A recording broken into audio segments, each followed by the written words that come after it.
Voilà, c'est tout bon. Bon, bah, écoutez, je suis ravi d'être avec vous ce soir, en digital, mais voilà, on est tous des êtres organiques à travers des écrans. Et je voulais vous parler d'une thématique un peu particulière qui est celle de la chance. Mais avant de rentrer dans le vif du sujet, je vais me présenter rapidement à vous. Donc, moi, je suis professeur à Lyon, chercheur en psychologie sociale. Et mes thèmes de recherche sont l'intuition, les émotions, l'intelligence émotionnelle. Et mon dada, c'est d'essayer de comprendre comment est-ce qu'on peut transformer le négatif en positif. Et donc, je travaille avec des populations un peu atypiques. Je me définis d'ailleurs comme un tératologue. Alors, c'est un nom un peu bizarre, mais pour dire quelque chose de simple, il se trouve que moi, j'aime bien étudier la nuit pour comprendre le jour. J'aime bien étudier finalement l'extraordinaire pour comprendre l'ordinaire. Donc, il se trouve que je travaille avec des gens qui expérimentent des émotions à des très, très, très hauts niveaux d'intensité et qui se retrouvent dans des situations où on n'a pas le temps de céder à la réunionite aiguë. Il faut décider très vite, sinon on est confronté quelquefois à des situations de vie ou de mort. Donc, ça peut être des chasseurs de trésors, comme notamment celui qui a inspiré Spielberg pour le personnage d'Indiana Jones, des astronautes, des membres des forces spéciales, des anciens négociateurs du RAID, du GIGN, des personnes qui se sont retrouvées coincées dans la zone de la mort, en haut du K2 ou de l'Everest, des individus qui, à un moment, se sont retrouvés dans des situations très délicates, comme après un crash d'avion, où il a fallu survivre, il a fallu apprivoiser son environnement. Et l'idée, pourquoi est-ce que je vais dans ces univers-là? Parce que dans ces univers-là, on peut voir à la loupe grossissante des phénomènes bien réels dans notre quotidien. Simplement là, moi, je les vois en Full HD, avec un niveau de pixelisation extraordinaire, dans le détail, et ce qui nous permet d'une certaine manière de décrypter une partie de ce Da Vinci Code comportemental qui régit nos vies et qui peut avoir un impact sur nos prises de décision, sur la qualité de la relation à l'autre, sur notre gestion de stress, etc. Donc tout ça pour mieux comprendre, mieux segmenter ces phénomènes. On a pu envoyer quelqu'un sur la Lune parce qu'avant, on a étudié des lois physiques comme celle de la gravité, etc. Bref, c'est exactement le même principe, simplement rapporté à la psychologie. Euh, moi, j'ai envie de vous parler en introduction de ce qu'on observe, que beaucoup de chercheurs en psychologie sociale observent depuis plusieurs années, c'est un hum émotionnel négatif. Alors, hum, je ne sais pas si certains d'entre vous, voilà, ça vous parle, ce terme, H-U-M. Hum, à la base, c'est un bruit sourd qu'on entend ici et là sur cette petite boule bleue et qui est interprété par certains chercheurs et aussi par des catastrophistes comme un signal d'alerte très très fort. Celui qu'on est en train de taper dans les ressources de la Terre, de la maltraiter et qu'elle est tout doucettement en train de se rebiffer. Donc on le voit avec le dérèglement climatique, etc. Et que derrière, tout ça peut à un moment nous sauter au visage. Eh bien, moi, j'ai transposé cette notion de à une dimension plus psychologique. Et ce qu'on observe depuis plusieurs années, alors la crise du Covid, la crise ukrainienne, la crise des énergies, etc., ne vient pas arranger la chose, ça vient au contraire alimenter cette espèce de mastodon collectif qu'on appelle ce hum émotionnel négatif. On observe qu'il y a un trop-plein d'émotions toxiques. Le hum émotionnel, il est négatif, mais quand on parle d'émotions, on ne parle pas d'émotions positives ou négatives, on parle d'émotions bénéfiques ou d'émotions toxiques. Et il se trouve que parmi les émotions dominantes aujourd'hui dans la société, dans l'entreprise, on retrouve la peur, on retrouve la colère, la frustration et la jalousie. Et ces émotions-là, lorsque vous les ressentez trop fréquemment, avec une intensité trop forte, eh bien, elles peuvent créer des troubles psychosomatiques, elles peuvent venir un peu nous dérégler ici et là dans notre vie. D'ailleurs, l'émotion du siècle, c'est l'angoisse, c'est la peur. Je pense que ça parle à certains d'entre vous.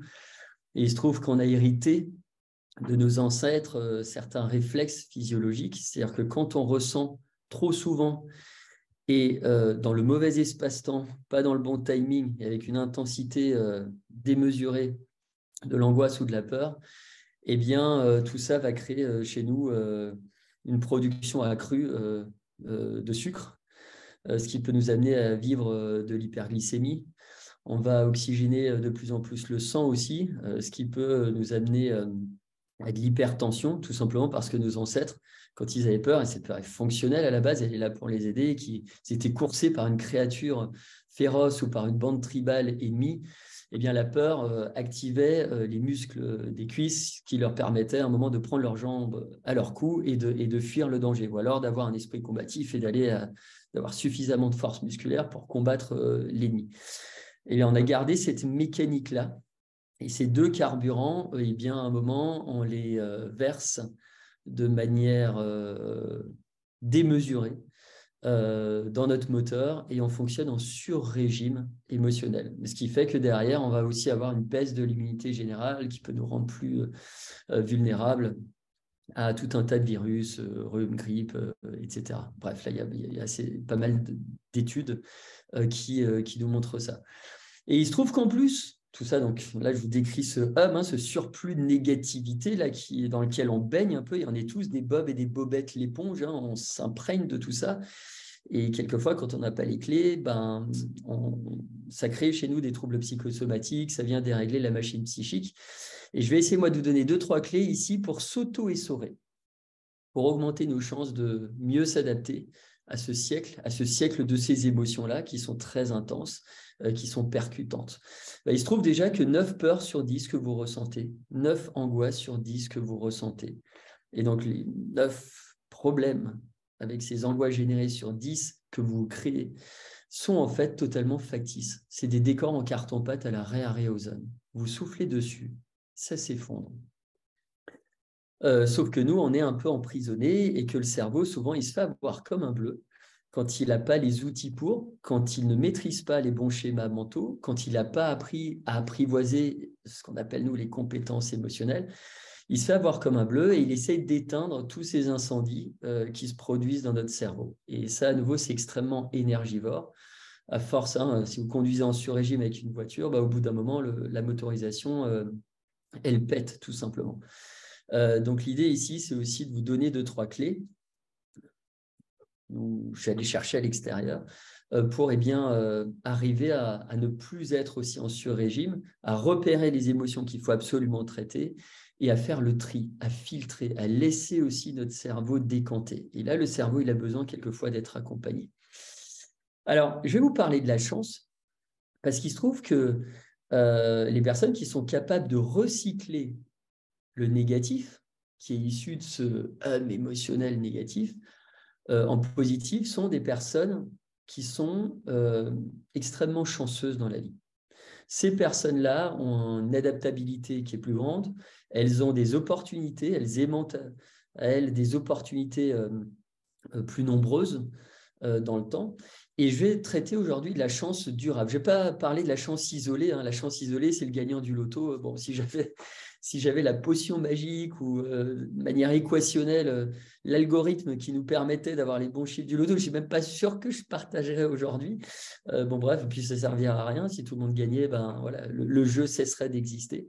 Non, je vais vous parler de la chance durable. Et qu'est-ce que j'appelle la chance durable? C'est quand on arrive à être en cohérence avec soi-même, aligné émotionnellement. La chance durable, c'est lorsque vous arrivez dans le temps, de manière durable, à transformer le négatif en positif. C'est une compétence qui vous permet d'apprivoiser l'inattendu, que ce soit des bonnes ou des mauvaises surprises. Parce que qu'est-ce qui génère chez nous de l'angoisse, de la peur souvent? C'est l'incertitude. Aujourd'hui, on évolue sur un socle mouvant avec des zones d'incertitude extrêmement larges, un timing serré, une pression sur les épaules, etc. Donc moi, c'est ça qui m'intéresse, c'est étudier ce phénomène et essayer de comprendre ce qui vient alimenter un peu ces compétences. Et comment est-ce qu'on peut muscler, même si le cerveau n'est pas un muscle, mais c'est une image, comment est-ce qu'on peut muscler nos compétences à transformer ce négatif en positif et donc à aimanter à soi tout un tas de choses qui vont nous permettre d'être cohérents avec nous-mêmes, d'être alignés. Alors, les schémas mentaux des chanceuses et des chanceux, Je vous ai dit, je suis un tératologue, je parcours le monde entier à la recherche de personnages un peu extraordinaires et qui sont inspirants et qui ont des choses à nous dire. Et j'essaye après de recouper ce que ces personnes nous disent avec des résultats de recherche en neurosciences sociales, en psychologie cognitive différentielle, etc. Et une des rencontres que j'ai faites et qui m'a profondément marqué, c'est celle avec Annette Herfkens.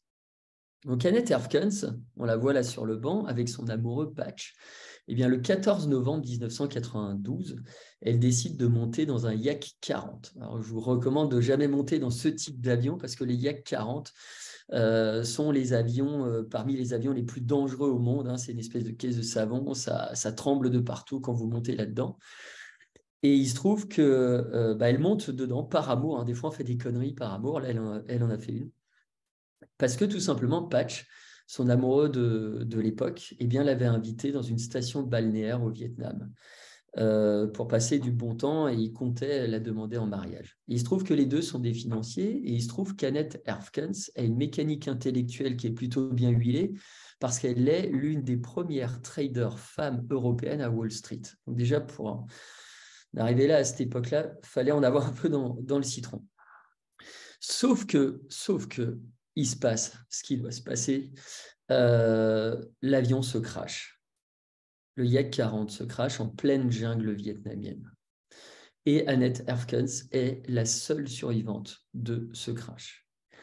Eh bien, figurez-vous qu'à aucun moment, parce qu'elle va survivre 8 jours dans la jungle vietnamienne avec les 2 jambes brisées, un poumon perforé, la mâchoire cassée, plein de petites bébêtes dans les plaies, dans la bouche, etc.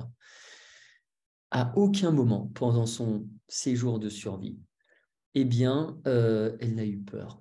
Elle n'a jamais eu de pointe d'angoisse. Et là, je vais essayer de vous expliquer ce qui s'est passé et comment Annette a réussi à transformer le négatif en positif.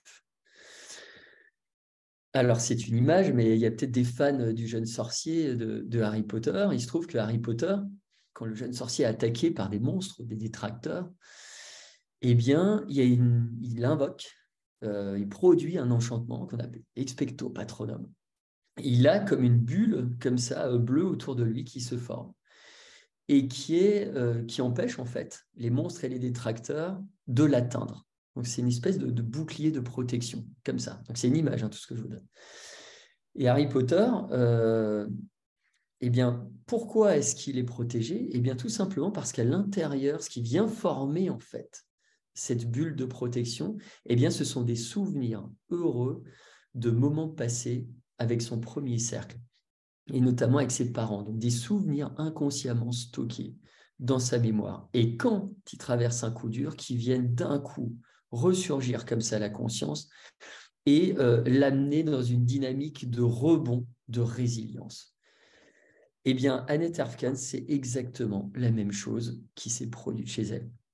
Annette Herfkens, quand elle se retrouve seule, qu'il n'y a plus un seul soupir, plus un seul bruit humain dans cette jungle, eh bien, elle a tout de suite eu des pensées réconfortantes qui sont arrivées à sa conscience et qui étaient intimement liées à des souvenirs passés avec les gens qu'elle aime ou avec les gens qu'elle côtoie, sa sœur, ses parents, ses amis, ses proches collaborateurs.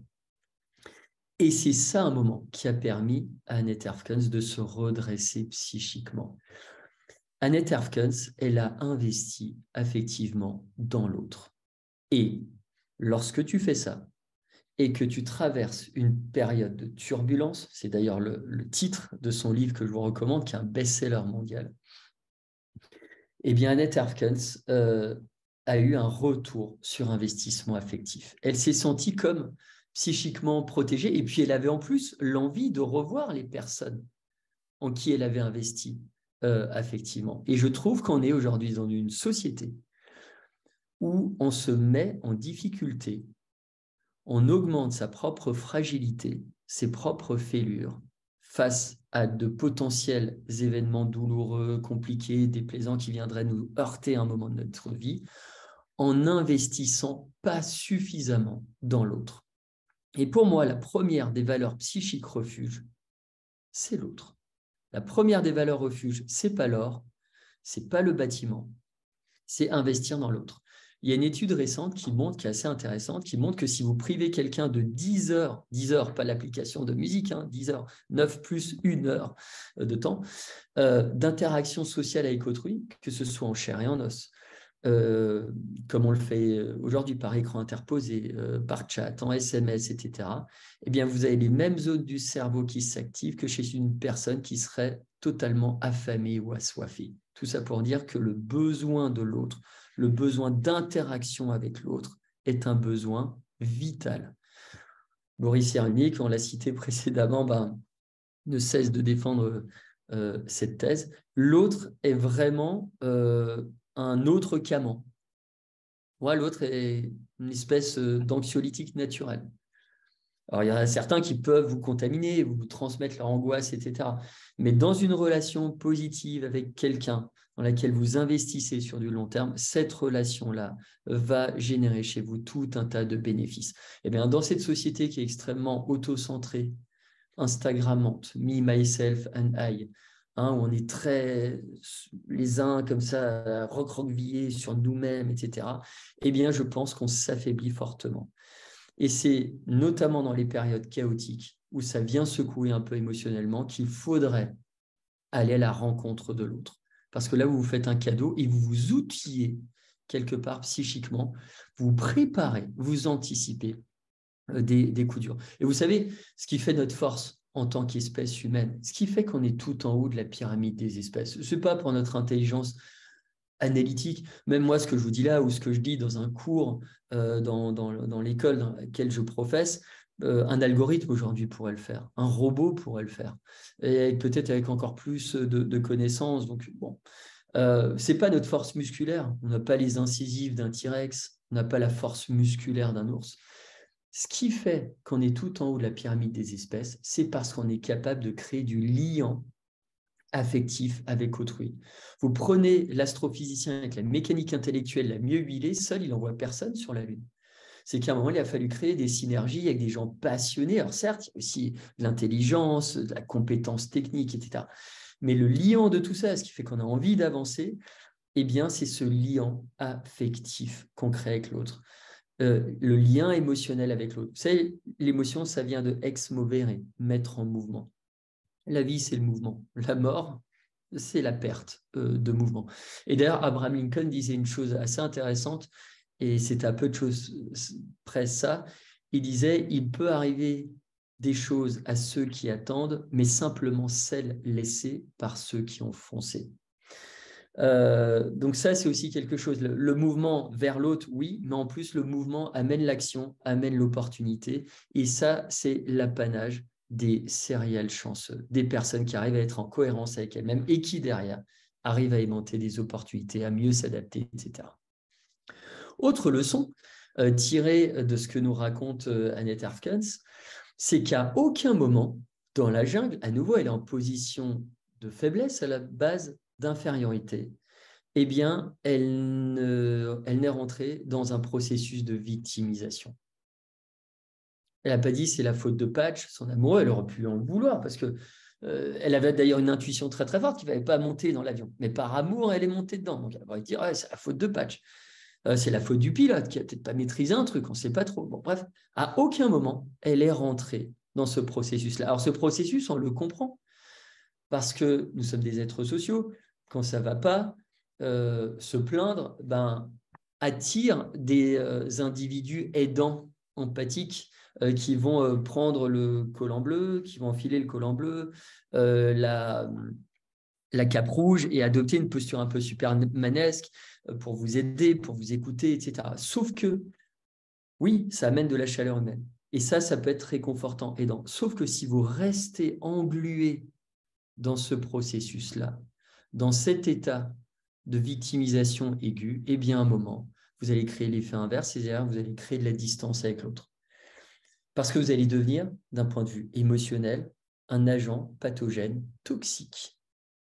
Vous allez polluer l'autre. Et donc, l'autre, pour se protéger, va créer de la distance avec vous. Il va vous voir moins régulièrement, va prendre moins de vos nouvelles, etc. Et à la fin, vous pouvez vous retrouver totalement isolé. Donc ça, c'est aussi l'apanage des serial chanceux, parce que Annette Herfkens, il lui est arrivé cette chose extrêmement malchanceuse Mais elle a été chanceuse toute sa vie, et le chanceux, il peut lui arriver des épisodes malchanceux. Simplement, il est capable de se dire, oui, mais en fait, je transforme ça en une force.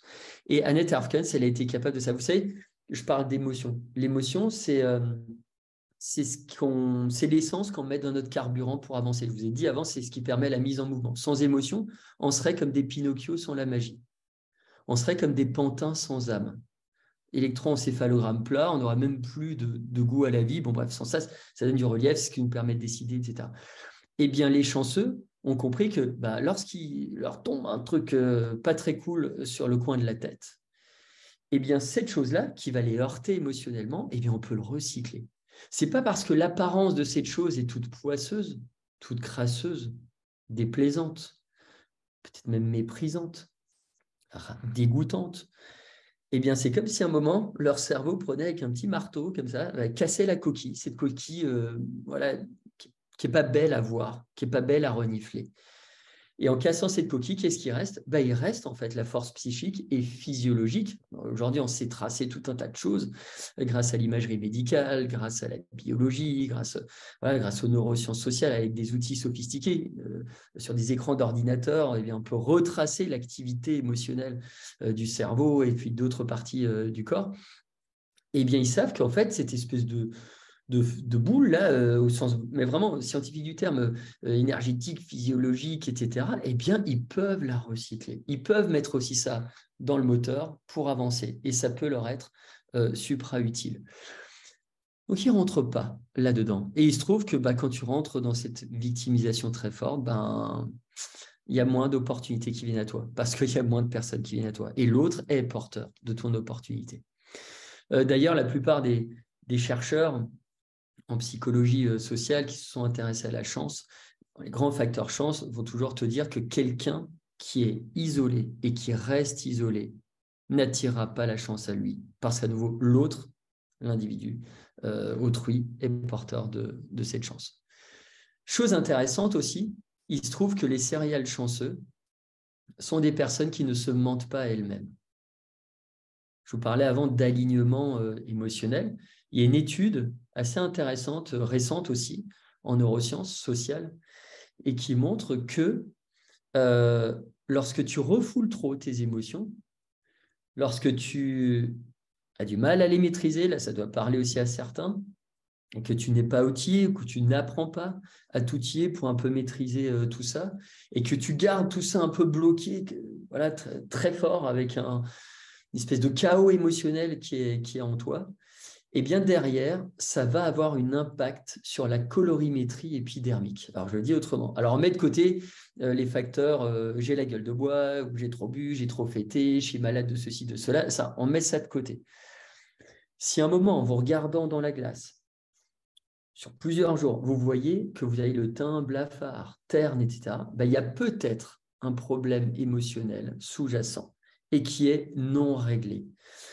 Tu sais, quand on dit quelqu'un d'une personne ou d'un individu qu'il est aigri, dans aigri, il y a gris. Eh bien oui, cette gestion chaotique des émotions, ou le fait quelquefois juste de refouler l'émotion parce que finalement, on préfère montrer aux gens une sorte d'avatar social, totalement déconnecté de qui on est, en réalité de nos besoins élémentaires, de nos intentions, de nos valeurs. Mais là, on se ment à soi-même, hein.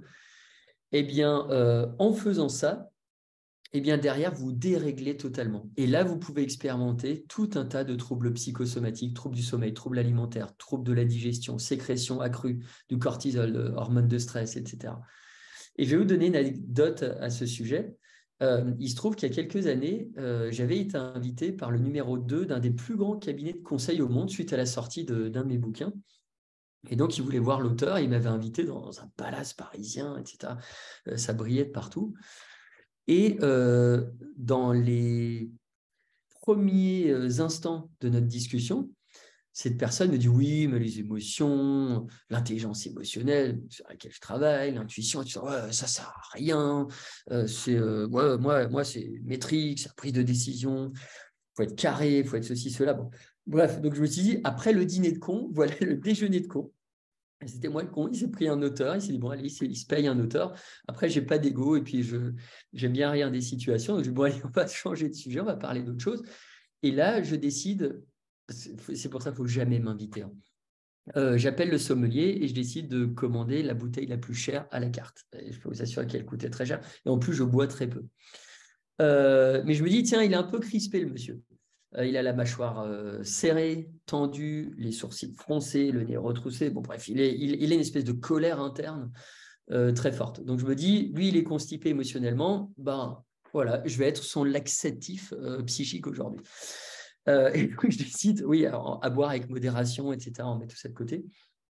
Mais un tout petit, voilà, de lui faire un petit peu boire. Et il boit 2 verres. Et là, je vois qu'il se détend. Il se met à avoir un sourire, au miracle, pour un consultant de ce niveau-là. Et à ce moment-là, il me dit, attends, oublie tout ce que je t'ai dit précédemment. Je ne t'ai pas fait venir pour ça. En réalité, l'autre jour, j'étais au volant de ma Bentley, de ma grosse bagnole, tout ça, sur une autoroute allemande, sur une portion illimitée. J'étais à fond, à plus de 200, et j'avais qu'une envie, c'était de me foutre en l'air contre la rambarde. Ok, là, on va commencer à parler. Il se met à pleurer et il commence à ouvrir le robinet de la confidence et on rentre en fréquence d'intimité. Et là, je suis en écoute active de ce qu'il me dit. Et ce qu'il me dit est la chose suivante, donc il a à peu près 50 ans, un âge quelquefois critique.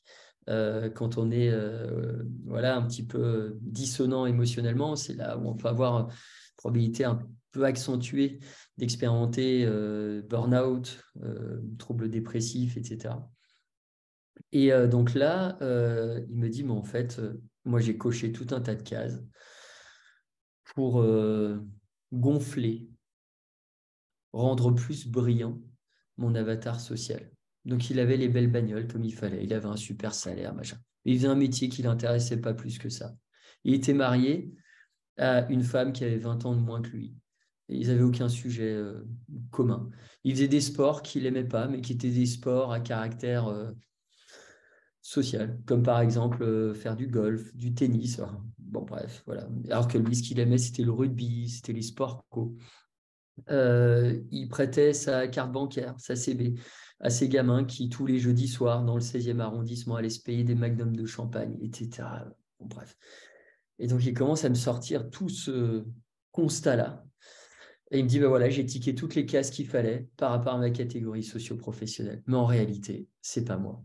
Et ce type-là roulait sur une autoroute émotionnelle qui était absolument pas la sienne, en fait. Et en plus, il roulait à contresens de qui il était, de ses valeurs, de ses intentions.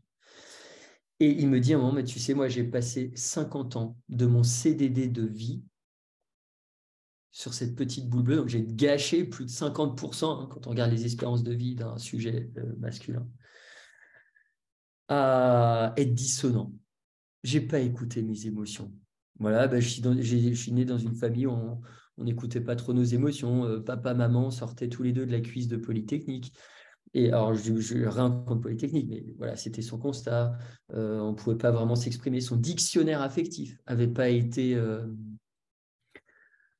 bien ficelé, etc. Et puis en plus, sa catégorie socio-professionnelle attendait finalement tout ce qu'il avait coché. Et là m'est venue en fait cette image. Alors, on a les références qu'on a, mais je ne sais pas si vous vous souvenez du livre de Michael Crichton, Jurassic Park, qui a été adapté après par Spielberg en film. Et il se trouve que dans ce film-là, vous avez, alors je pense que je vais spoiler personne, on a tous entendu parler de cette histoire. Vous avez un mathématicien fictif qui est interprété par Jeff Goldblum, qui s'appelle Ian Malcolm dans cette fiction, et qui dit à un moment au concepteur du parc, qui veulent contrôler les naissances des dinosaures, je le fais rapidement, il leur dit, mais vous êtes fous de vouloir faire ça, parce que la vie, ça ne se contrôle pas. La vie, elle trouve toujours un chemin. Eh bien, c'est exactement la même chose pour une émotion fondamentale. Alors, ok, il y a certaines émotions qui peuvent venir nous perturber, on en a parlé avant, 9 sur 10, etc. Mais à la base de la base, toutes les émotions, elles ont quand même un rôle fonctionnel. C'est si elles sont ressenties trop intensément, qu'elles s'invitent pas dans le bon timing, pas dans le bon tempo, pas dans le bon espace, et de manière peut-être quelquefois trop récurrente, qu'elles deviennent dysfonctionnelles, qu'elles deviennent toxiques et qu'elles font plus de mal que de bien. Mais à la base de la base, c'est comme un panneau signalétique qui est au bord de l'autoroute et qui est là pour t'avertir qu'il se passe un truc dans ton environnement. Et là, il y a 2 catégories d'individus. Il y a ceux qui vont tenir compte de ce panneau signalétique et l'intégrer dans leur schéma de pensée.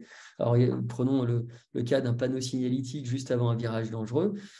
Ces personnes-là diminuent la probabilité d'aller heurter la rambarde 50 mètres plus loin. D'autres catégories d'individus, ils n'en ont rien à faire de ce message-là, ils n'en tiennent pas compte. Ces personnes-là restent appuyées, pied au plancher, sur le champignon. Ces personnes-là augmentent juste la probabilité d'avoir un accident derrière. C'est la même chose d'un point de vue psychologique. C'est-à-dire qu'à un moment, cette personne-là avait décidé de ne pas, ou même inconsciemment décidé de ne pas écouter ses émotions qui avaient pourtant des messages élémentaires à lui transmettre. Et c'est comme si vous avez des émotions qui viennent gratter à la porte. Vous n'ouvrez pas la porte. Elle toque un peu plus fort, vous continuez à pas leur ouvrir. Au bout d'un moment, et lui, ça s'est produit à ses 50 ans, elle défonce tout à la voiture bélier parce qu'elles ont un message élémentaire à vous faire passer. Et elles vous rendent même malade pour que vous puissiez la regarder dans le blanc des yeux, en face à face. Et qu'il n'y ait plus d'autres activités perturbantes autour de vous qui seraient des prétextes ou des excuses pour ne pas l'écouter, pour ne pas la regarder. Eh bien, il était au bord de la falaise, cet individu, et il avait tellement refoulé qu'au bout d'un moment, il avait subi une sorte d'éruption volcanique psychique, avec toutes ces émotions refoulées qui sont sorties à un moment comme si on ouvrait comme ça une boîte de Pandore, et qui le cognait fort pour qu'à un moment, il réagisse tout simplement. Il a fini par réagir. Le début de sa réaction, ça a été d'inviter un auteur sur ces sujets-là. Puis après, il a fait de la formation, etc. Il a changé de métier. Il a changé de femme aussi en même temps. Et aujourd'hui, j'allais dire, il gambade dans la verte prairie et se sent beaucoup mieux. L'apanage des serial chanceux, c'est aussi de ne pas se mentir à soi-même. Un autre personnage que j'ai rencontré, tous ces personnages, je ne fais pas du tout de pub ou quoi, mais ils sont tous, je les ai rencontrés en fait, parce que je ne vous ai pas donné le contexte, mais c'est à l'occasion de la sortie du dernier livre qui s'appelle Provoque ta chance, et où ces personnes-là m'ont raconté des épisodes de leur vie assez extraordinaires, et à nouveau, j'ai tiré comme ça l'espèce de substantifique moelle pour arriver à des choses très concrètes. Parce que ça, je ne l'ai pas dit précédemment, mais tout ce que vous allez entendre ce soir, et rentre dans ma philosophie de recherche, c'est-à-dire que j'essaye de délivrer aussi des messages assez simples, parce que quand on parle de neurosciences sociales, etc., on est à des niveaux de complexité. Moi, je travaille pas mal de neuroscientifiques, que ce soit à Genève, à Chicago, à New York ou ailleurs. C'est quelque chose de très complexe, les circuits neuronaux, c'est très complexe, etc. L'idée, c'est ici que vous puissiez repartir avec des outils concrets aussi. Et donc, ce qui anime ma philosophie de recherche, c'est que je suis intimement convaincu que les choses les plus élémentaires, les plus essentielles pour le genre humain sont aussi les plus simples, aussi simples qu'un enfant peut les comprendre. Et je trouve que ce que je vous raconte là, alors quelquefois dit avec des mots différents, je le raconte aussi dans des écoles primaires, dans des collèges, des lycées, enfin dans plein d'endroits différents. Et l'idée, c'est que ce message-là doit, en tout cas c'est l'intention, c'est l'objectif, puisse être digeste pour tout le monde et que derrière, on puisse en tirer des réflexions concrètes, pragmatiques, qui nous font un peu avancer. Donc Captain Hawk, c'est qui? Captain Hawk, c'est un ancien des forces spéciales. Et il se trouve que Captain Hawk, c'est un ancien béret vert, il parle 7 langues, il a un master en psychologie, il a vécu des choses assez extraordinaires. Et Captain Hawk, il a plein de choses à partager avec nous. Et l'une d'elles est la suivante, je vais vous raconter cette anecdote. Et ça, c'est l'apanage aussi des serial chanceux. Lui, il passait à chaque fois à travers les gouttes, ou dans des situations critiques, à chaque fois, il s'en est bien tiré, il a transformé le négatif en positif. Bref. Il m'a raconté la chose suivante. Il me disait, tu sais, alors je ne peux pas vous donner exactement le pays, etc., parce que c'est quand même gens qui étaient dans les forces spéciales avec des niveaux de confidentialité assez forts.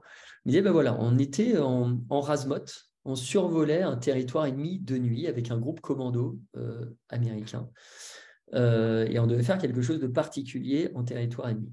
Et ils avaient confisqué pour l'occasion le jet privé d'un baron de la drogue. Ça commence déjà de manière assez rocambolesque. Et c'est un bimoteur. Et il se trouve qu'à un moment, il y a une panne moteur sur les deux. Donc là, il me raconte, le pilote, qui est quand même un pilote force spéciale, chevronné, etc., ben, il sait faire. Il sait piloter avec un seul réacteur, il n'y avait pas de souci. Sauf que quelques secondes plus tard, deuxième panne moteur. Là, il n'y a plus rien qui propulse l'avion. Et là, ils ont beau être supra-entraînés, ils ont beau être musculeux dans l'état d'esprit, dans le corps, etc. Là, ils ne la ramènent pas. Il y a des petites gouttelettes qui ruissellent le long des tempes des uns et des autres, ils ne sont vraiment pas bien. Et donc là, il y a une tension psychique extrêmement forte. Et à ce moment-là, et ça a dû peut-être vous arriver un moment, comme quand on vit quelque chose de dramatique aussi, pour se libérer de cette tension psychique, pour se délester de tout ça, on se met à rien. Et là, Captain Hook s'est mis à rien. Il s'est mis à se moquer d'eux-mêmes. Il a pratiqué, vous voyez sur la slide, l'autodérision. Et en se moquant d'eux-mêmes, il disait, mais les gars, vous imaginez les gros titres dans la presse américaine le lendemain de notre crash, oui, un groupe commando, donc la crème de la crème des forces spéciales américaines, s'est crashé à l'intérieur d'un jet privé, d'un baron de la drogue, ils sont tous morts dans un nuage de cocaïne, enfin la honte absolue. On n'a pas fait 30 ans de bons et loyaux services pour en arriver là. Bref, et donc tout le monde se met à rire, hein, le rire est très contagieux parce que c'est une imitation comme ça sociale qui est spontanée, qui se produit, donc tout le monde se met à rire, et à un moment, on a le pilote qui se redresse. Et vous savez, quand vous vous redressez, hein, quand on parle de rebond résilient, ça ne se passe pas que dans la tête, ça se passe aussi d'un point de vue corporel. Donc là, on se redresse comme si on était prêt à affronter l'adversité, etc., prêt au combat, il y a une tension musculaire qui s'opère.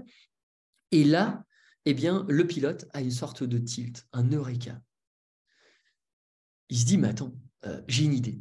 Je vais faire demi-tour, je vais prendre le vent de face, je vais surfer sur les vents ascendants et descendants. Et là, il a un souvenir flash qui revient à sa mémoire, à sa conscience, et qui est que, oui, quelques kilomètres auparavant, ils avaient survolé une zone sur laquelle ils pourraient atterrir sans se faire canarder par les forces ennemies. Eh bien, c'est exactement ce qu'ils font. Ils parviennent à atterrir là-bas et derrière, sains et saufs.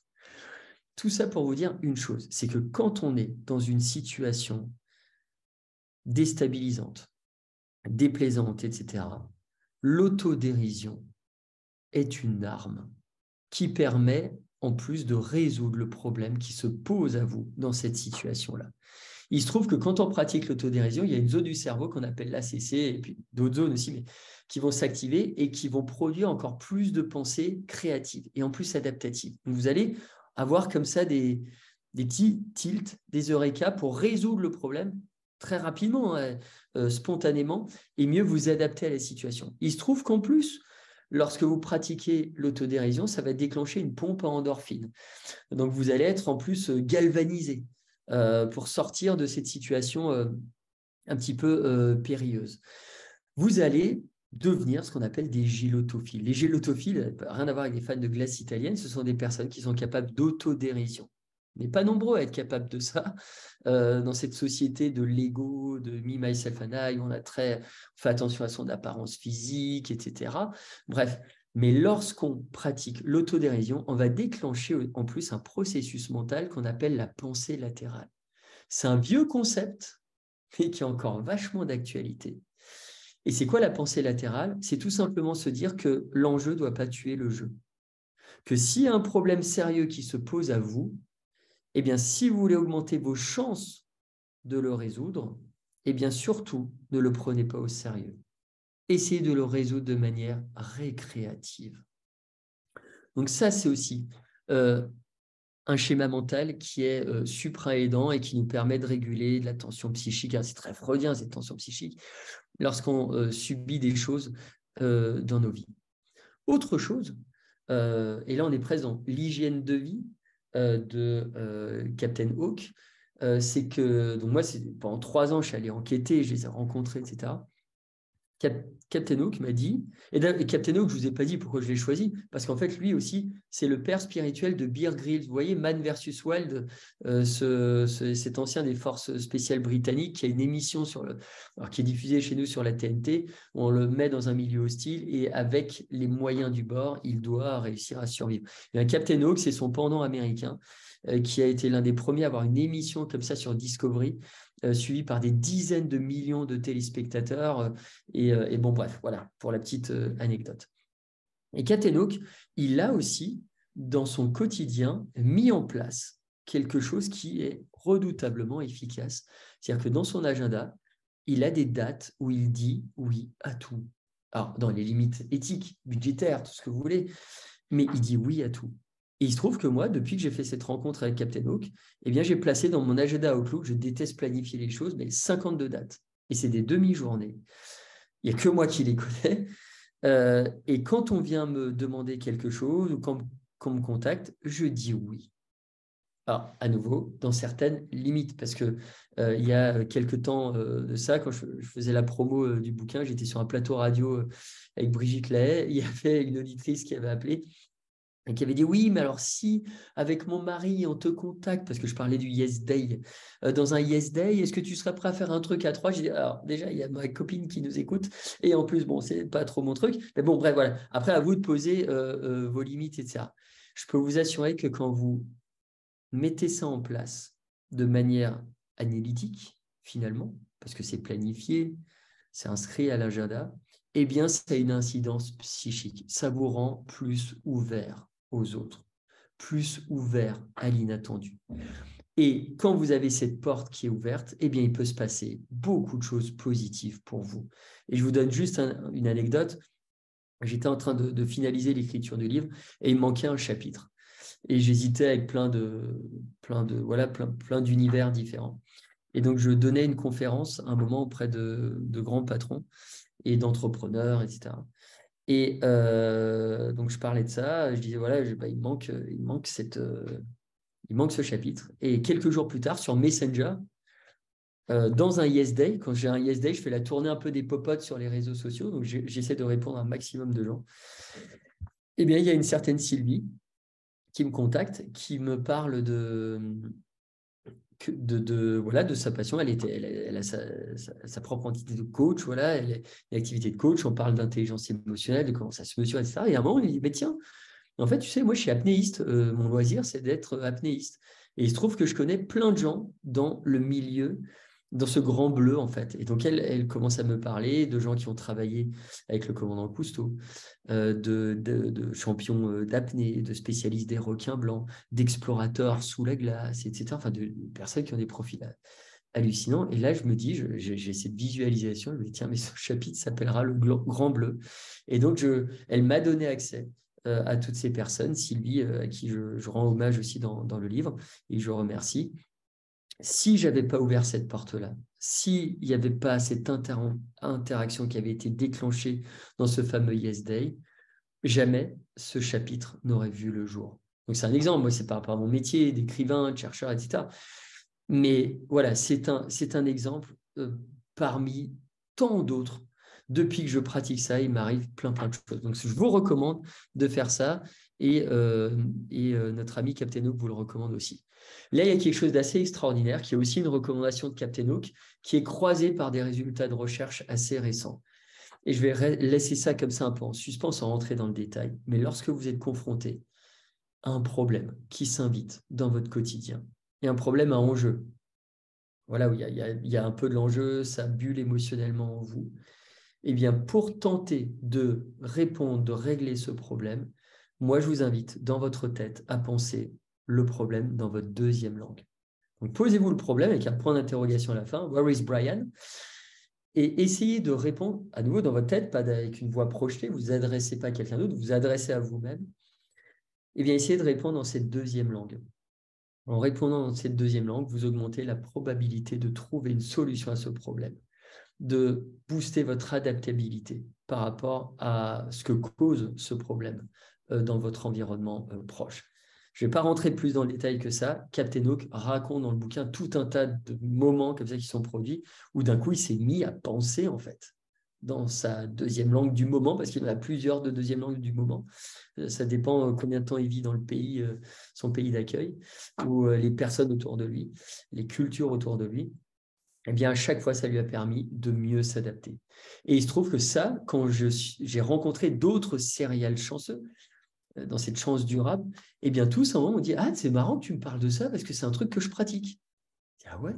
Et il se trouve que je conseille aussi des grands patrons, certains même du CAC 40, etc. Bref, peu importe la population. Mais dans les céréales chanceux que j'ai rencontrés, parce qu'il y a beaucoup de patrons du CAC 40 qui ne peuvent pas être définis comme étant des céréales chanceux, mais ceux avec qui j'interagis là précisément le sont, eh bien ces personnes pratiquent aussi cette deuxième langue, ce qui est assez fou. Donc faites le test chez vous, testez ce que je vous dis là aujourd'hui, essayez de voir si ça porte ses fruits. Là, c'est Alban Michon. Alban Michon, c'est un explorateur sous la glace. Vous l'avez peut-être vu dans un 7 à 8. Il travaille aussi aujourd'hui sur des projets de la conquête spatiale, en faisant des choses extraordinaires dans les pôles. Il va dans les pôles, le Groenland, etc. Et Alban Michon, il a 2-3 choses à nous enseigner. Donc, je ne vais pas toutes les dévoiler parce qu'il y a plein de choses encore que j'ai à vous raconter. Mais lui, il part du principe, et c'est intimement lié à la slide sur la victimisation. Quand lui, il a besoin d'argent pour ses expéditions qui coûtent très cher, et l'argent qu'il n'a pas sur son PEL, il va aller voir son banquier. Et il est a priori en position d'infériorité quand il va le voir. Eh bien, il n'y va pas en faisant des courbettes, en disant « oui, mais s'il vous plaît, machin, bidule. » Non, il ne va pas dans cette posture-là. Lui, il va dans une posture où il inverse les rôles. Il dit « mais attends, moi j'ai aussi quelque chose à t'offrir. » Dans ton ordinaire, dans ton quotidien de banquier, eh bien, on va partager des choses, on va chatter ensemble. Moi, je vais t'envoyer des photos d'ours polaires. Tu vas faire partie de l'équipe, de la team, de cette expédition extraordinaire. Et donc, ça va procurer en toi aussi certaines choses. Ça va faire que tu vas avoir un électroencéphalogramme émotionnel qui va s'animer. Ça va apporter du relief émotionnel à ta vie. Donc, c'est du win-win. Donne-moi de l'argent, moi, je te donnerai des émotions. Et donc, c'est comme ça. Et pourquoi j'ai cette image du lion, là, que je vous présente? C'est parce que les personnes qui se sont retrouvées face à un lion, en tout cas celles qui ont réussi à s'en sortir, n'ont jamais pris leurs jambes à leur cou et n'ont jamais exposé au lion leur dos. Donc, si vous voulez, le côté faible de l'individu, parce que si tu montres ton dos et que tu cours, le lion sent que tu es une proie et vient te lacérer et c'est foutu d'avance. Les personnes qui s'en sont sorties ont fait face au problème. Elles ont avancé vers le lion, elles ont fait un pas vers le problème, elles ont augmenté d'ailleurs l'amplitude corporelle, elles ont rugi, Francis Huster rentre dans ce corps, elles ont fait un pas vers le problème, et c'est comme ça que le lion, à un moment, s'est mis à douter. Et c'est comme ça qu'à un moment, il s'est dit, tiens, je vais finalement arrêter de penser que ce que j'ai face à moi est une proie facile. Et donc, je vais peut-être renoncer, le lion étant en plus un peu fainéant. Bref, ça, c'est aussi l'apanage des céréales chanceux, et puis il y a plein de dispositions. Enfin, cette disposition psychologique, elle est aussi alimentée par plein d'écrits, par plein de résultats de recherche qui montrent que finalement, ça marche.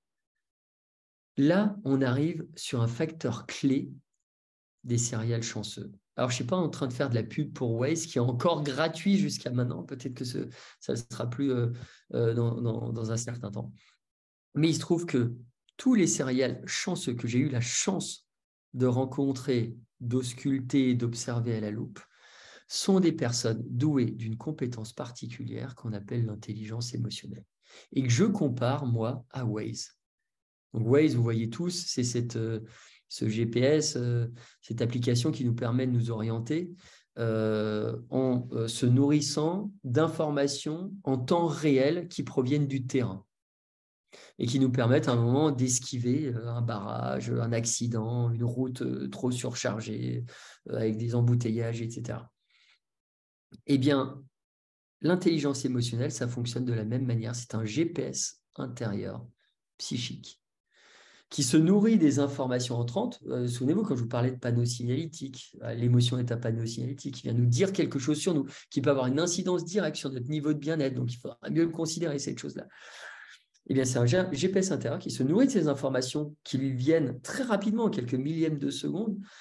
Et derrière, va les intégrer dans le logiciel, va en comprendre la causalité, la conséquence, quels sont les effets bénéfiques, les inconvénients à ressentir ce type d'émotion.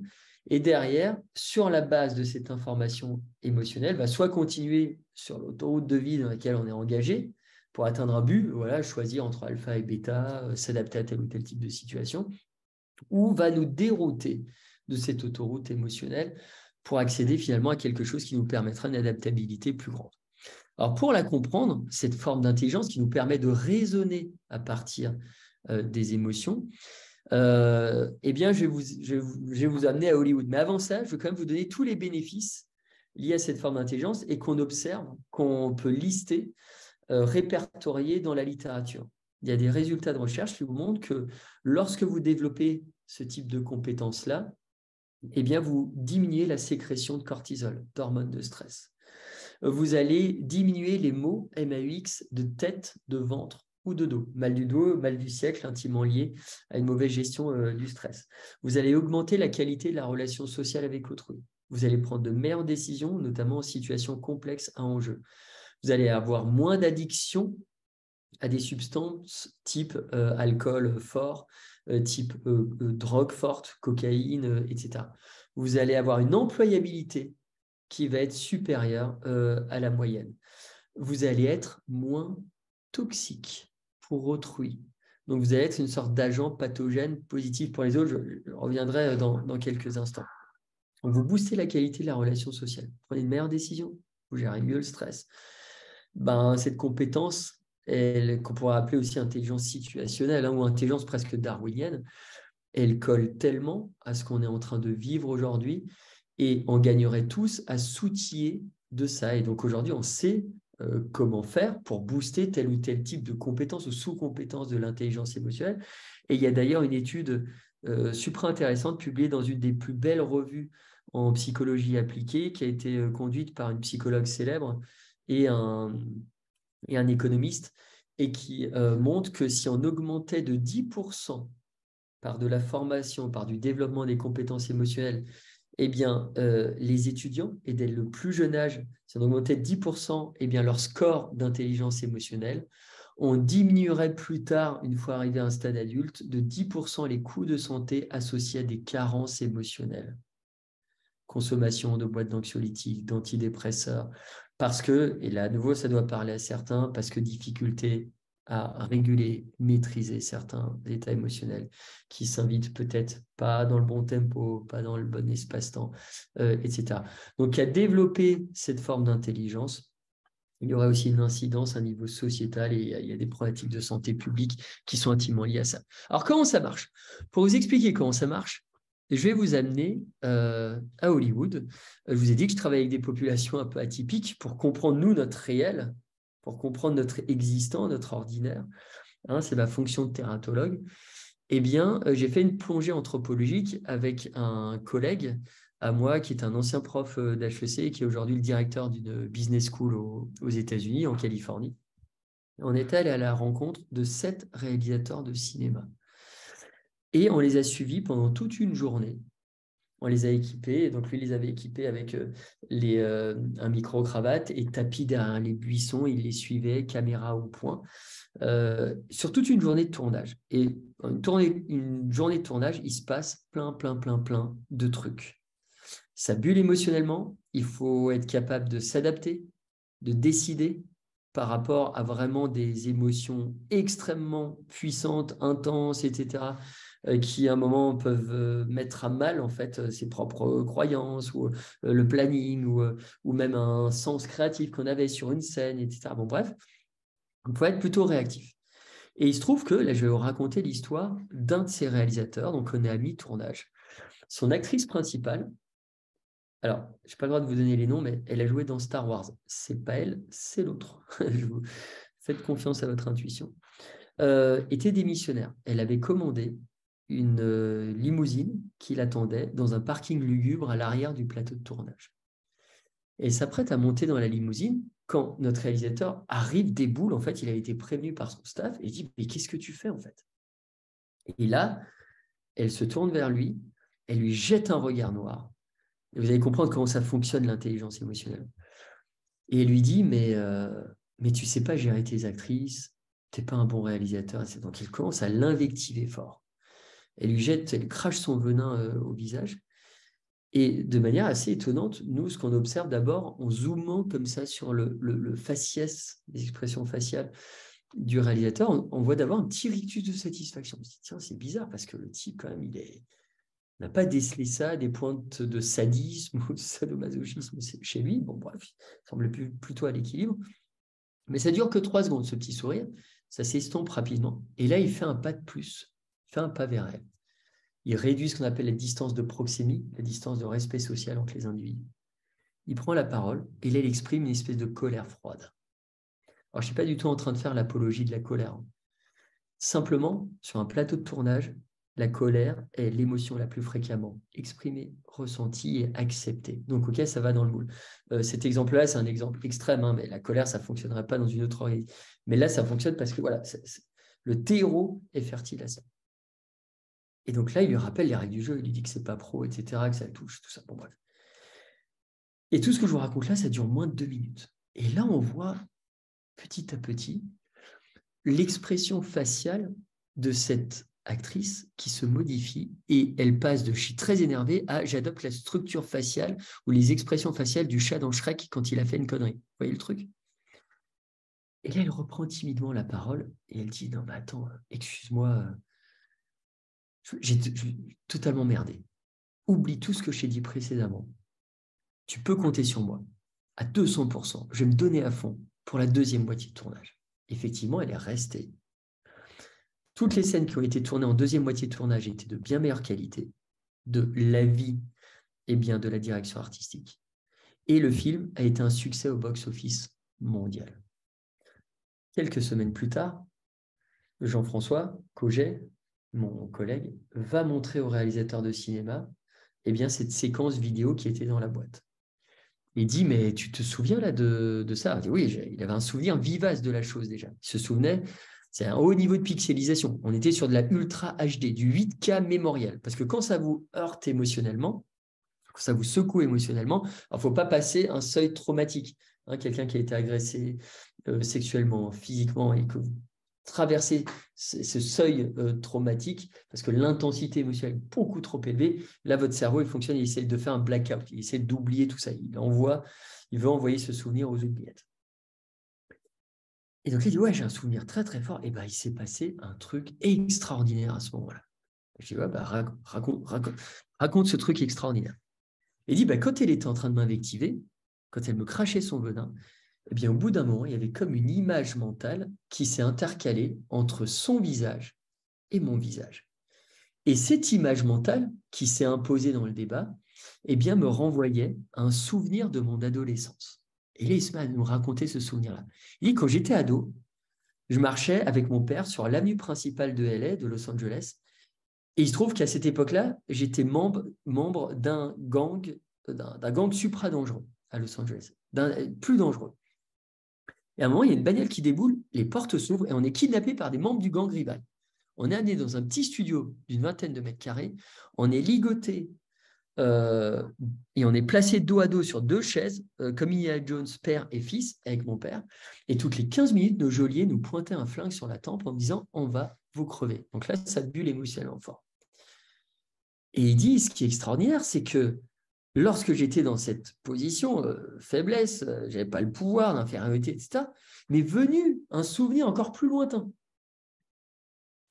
Donc, ligoté dos à dos avec son père, il a un flash. Et ce flash le renvoie à quand il avait à peu près 10 ans. Et là, il se souvient qu'il était abonné à une revue de criminologie. Hein, quand même, le paradoxe. Le type finit quand même dans un des gangs les plus dangereux de Los Angeles, quelques années plus tard. Et il dit, je feuilletais en fait ce magazine et il y avait un dossier spécial consacré à cette série des années 80, Starsky Hutch. Bon, pour ceux qui ne connaissent pas, Starsky Hutch, hein, un flic, un blond, un brun, qui sauve les rues de San Francisco.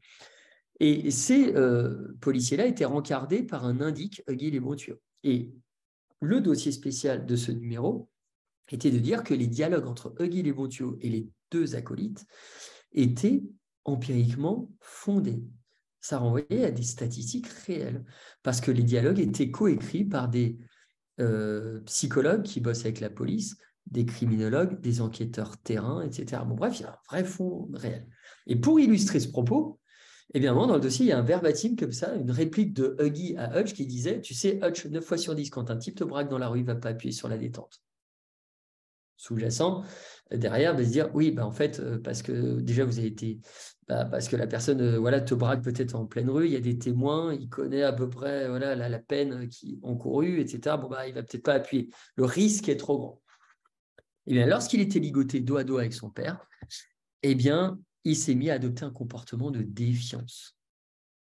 À nouveau, la distribution du pouvoir est très inégale. Et là, il s'est mis à invectiver ses geôliers, à remettre en cause leur masculinité, à leur cracher au visage. Et de manière surprenante, lui et son père furent libérés au bout de quelques heures. On refait un saut dans le temps, dans sa position de réalisateur. Comment ça se passe? Ça marche, l'intelligence émotionnelle. L'intelligence émotionnelle, elle vient se nourrir d'un album photo qui stocke des souvenirs émotionnants dans différents univers. Et chaque fois que vous êtes confronté à une situation qui peut être une situation inédite, comme la sienne, il n'était pas spécialiste RH de la rétention des talents, des machins, de comment tu retiens une actrice, etc. Non, son cerveau allait trifouiller en quelques millièmes de seconde à feuilleter cet album photo à la recherche d'un souvenir passé qui représente ou qui a des troncs, en tout cas un tronc commun, des ponts communs avec ce qu'il vivait présentement. Et les troncs communs, on les voit rapidement. Dans les deux cas, c'est une situation qui est anxiogène. Dans les deux cas, il y a une question de viabilité. Dans un cas, il y a une question de vie ou de mort. Dans l'autre cas, il y a une question de viabilité économique, parce que si l'actrice principale démissionne, il faut recaster une nouvelle actrice, il faut retourner toutes les scènes. Bon, bref, le film est déjà mort. Et dans les deux cas, l'agent menaçant est identifiable. Dans un cas, c'est un type avec au bout de son doigt un flingue. Dans l'autre cas, c'est une actrice principale qui le flingue des yeux. Eh bien, le cerveau a fait le rapprochement. Il lui a proposé ce souvenir et lui a dit « Adopte un comportement du passé qui va te permettre d'augmenter la probabilité de t'adapter à la situation que tu es en train de vivre. » Et pour rassurer le cerveau émotionnel du réalisateur, eh bien d'abord, la toute première sensation, alors que la situation est plutôt déplaisante, désagréable, eh bien fait naître une sensation plaisante, d'où le petit rictus de satisfaction. Le cerveau émotionnel lui dit juste, le message qu'il lui transmet, c'est « j'ai sans doute la solution en magasin. Je t'invite à l'utiliser ou à la réutiliser. » L'intelligence émotionnelle, c'est intimement lié à cet album photo. On a une classe de neurones qu'on appelle les neurones miroirs qui paparazzi, moi je les appelle neurones paparazzi ou neurones empathiques, qui photographient, façon de parler, mentalement, tout ce que vous faites, tout ce que font les autres. Eh bien, toutes ces images-là vont être classées dans cet album photo.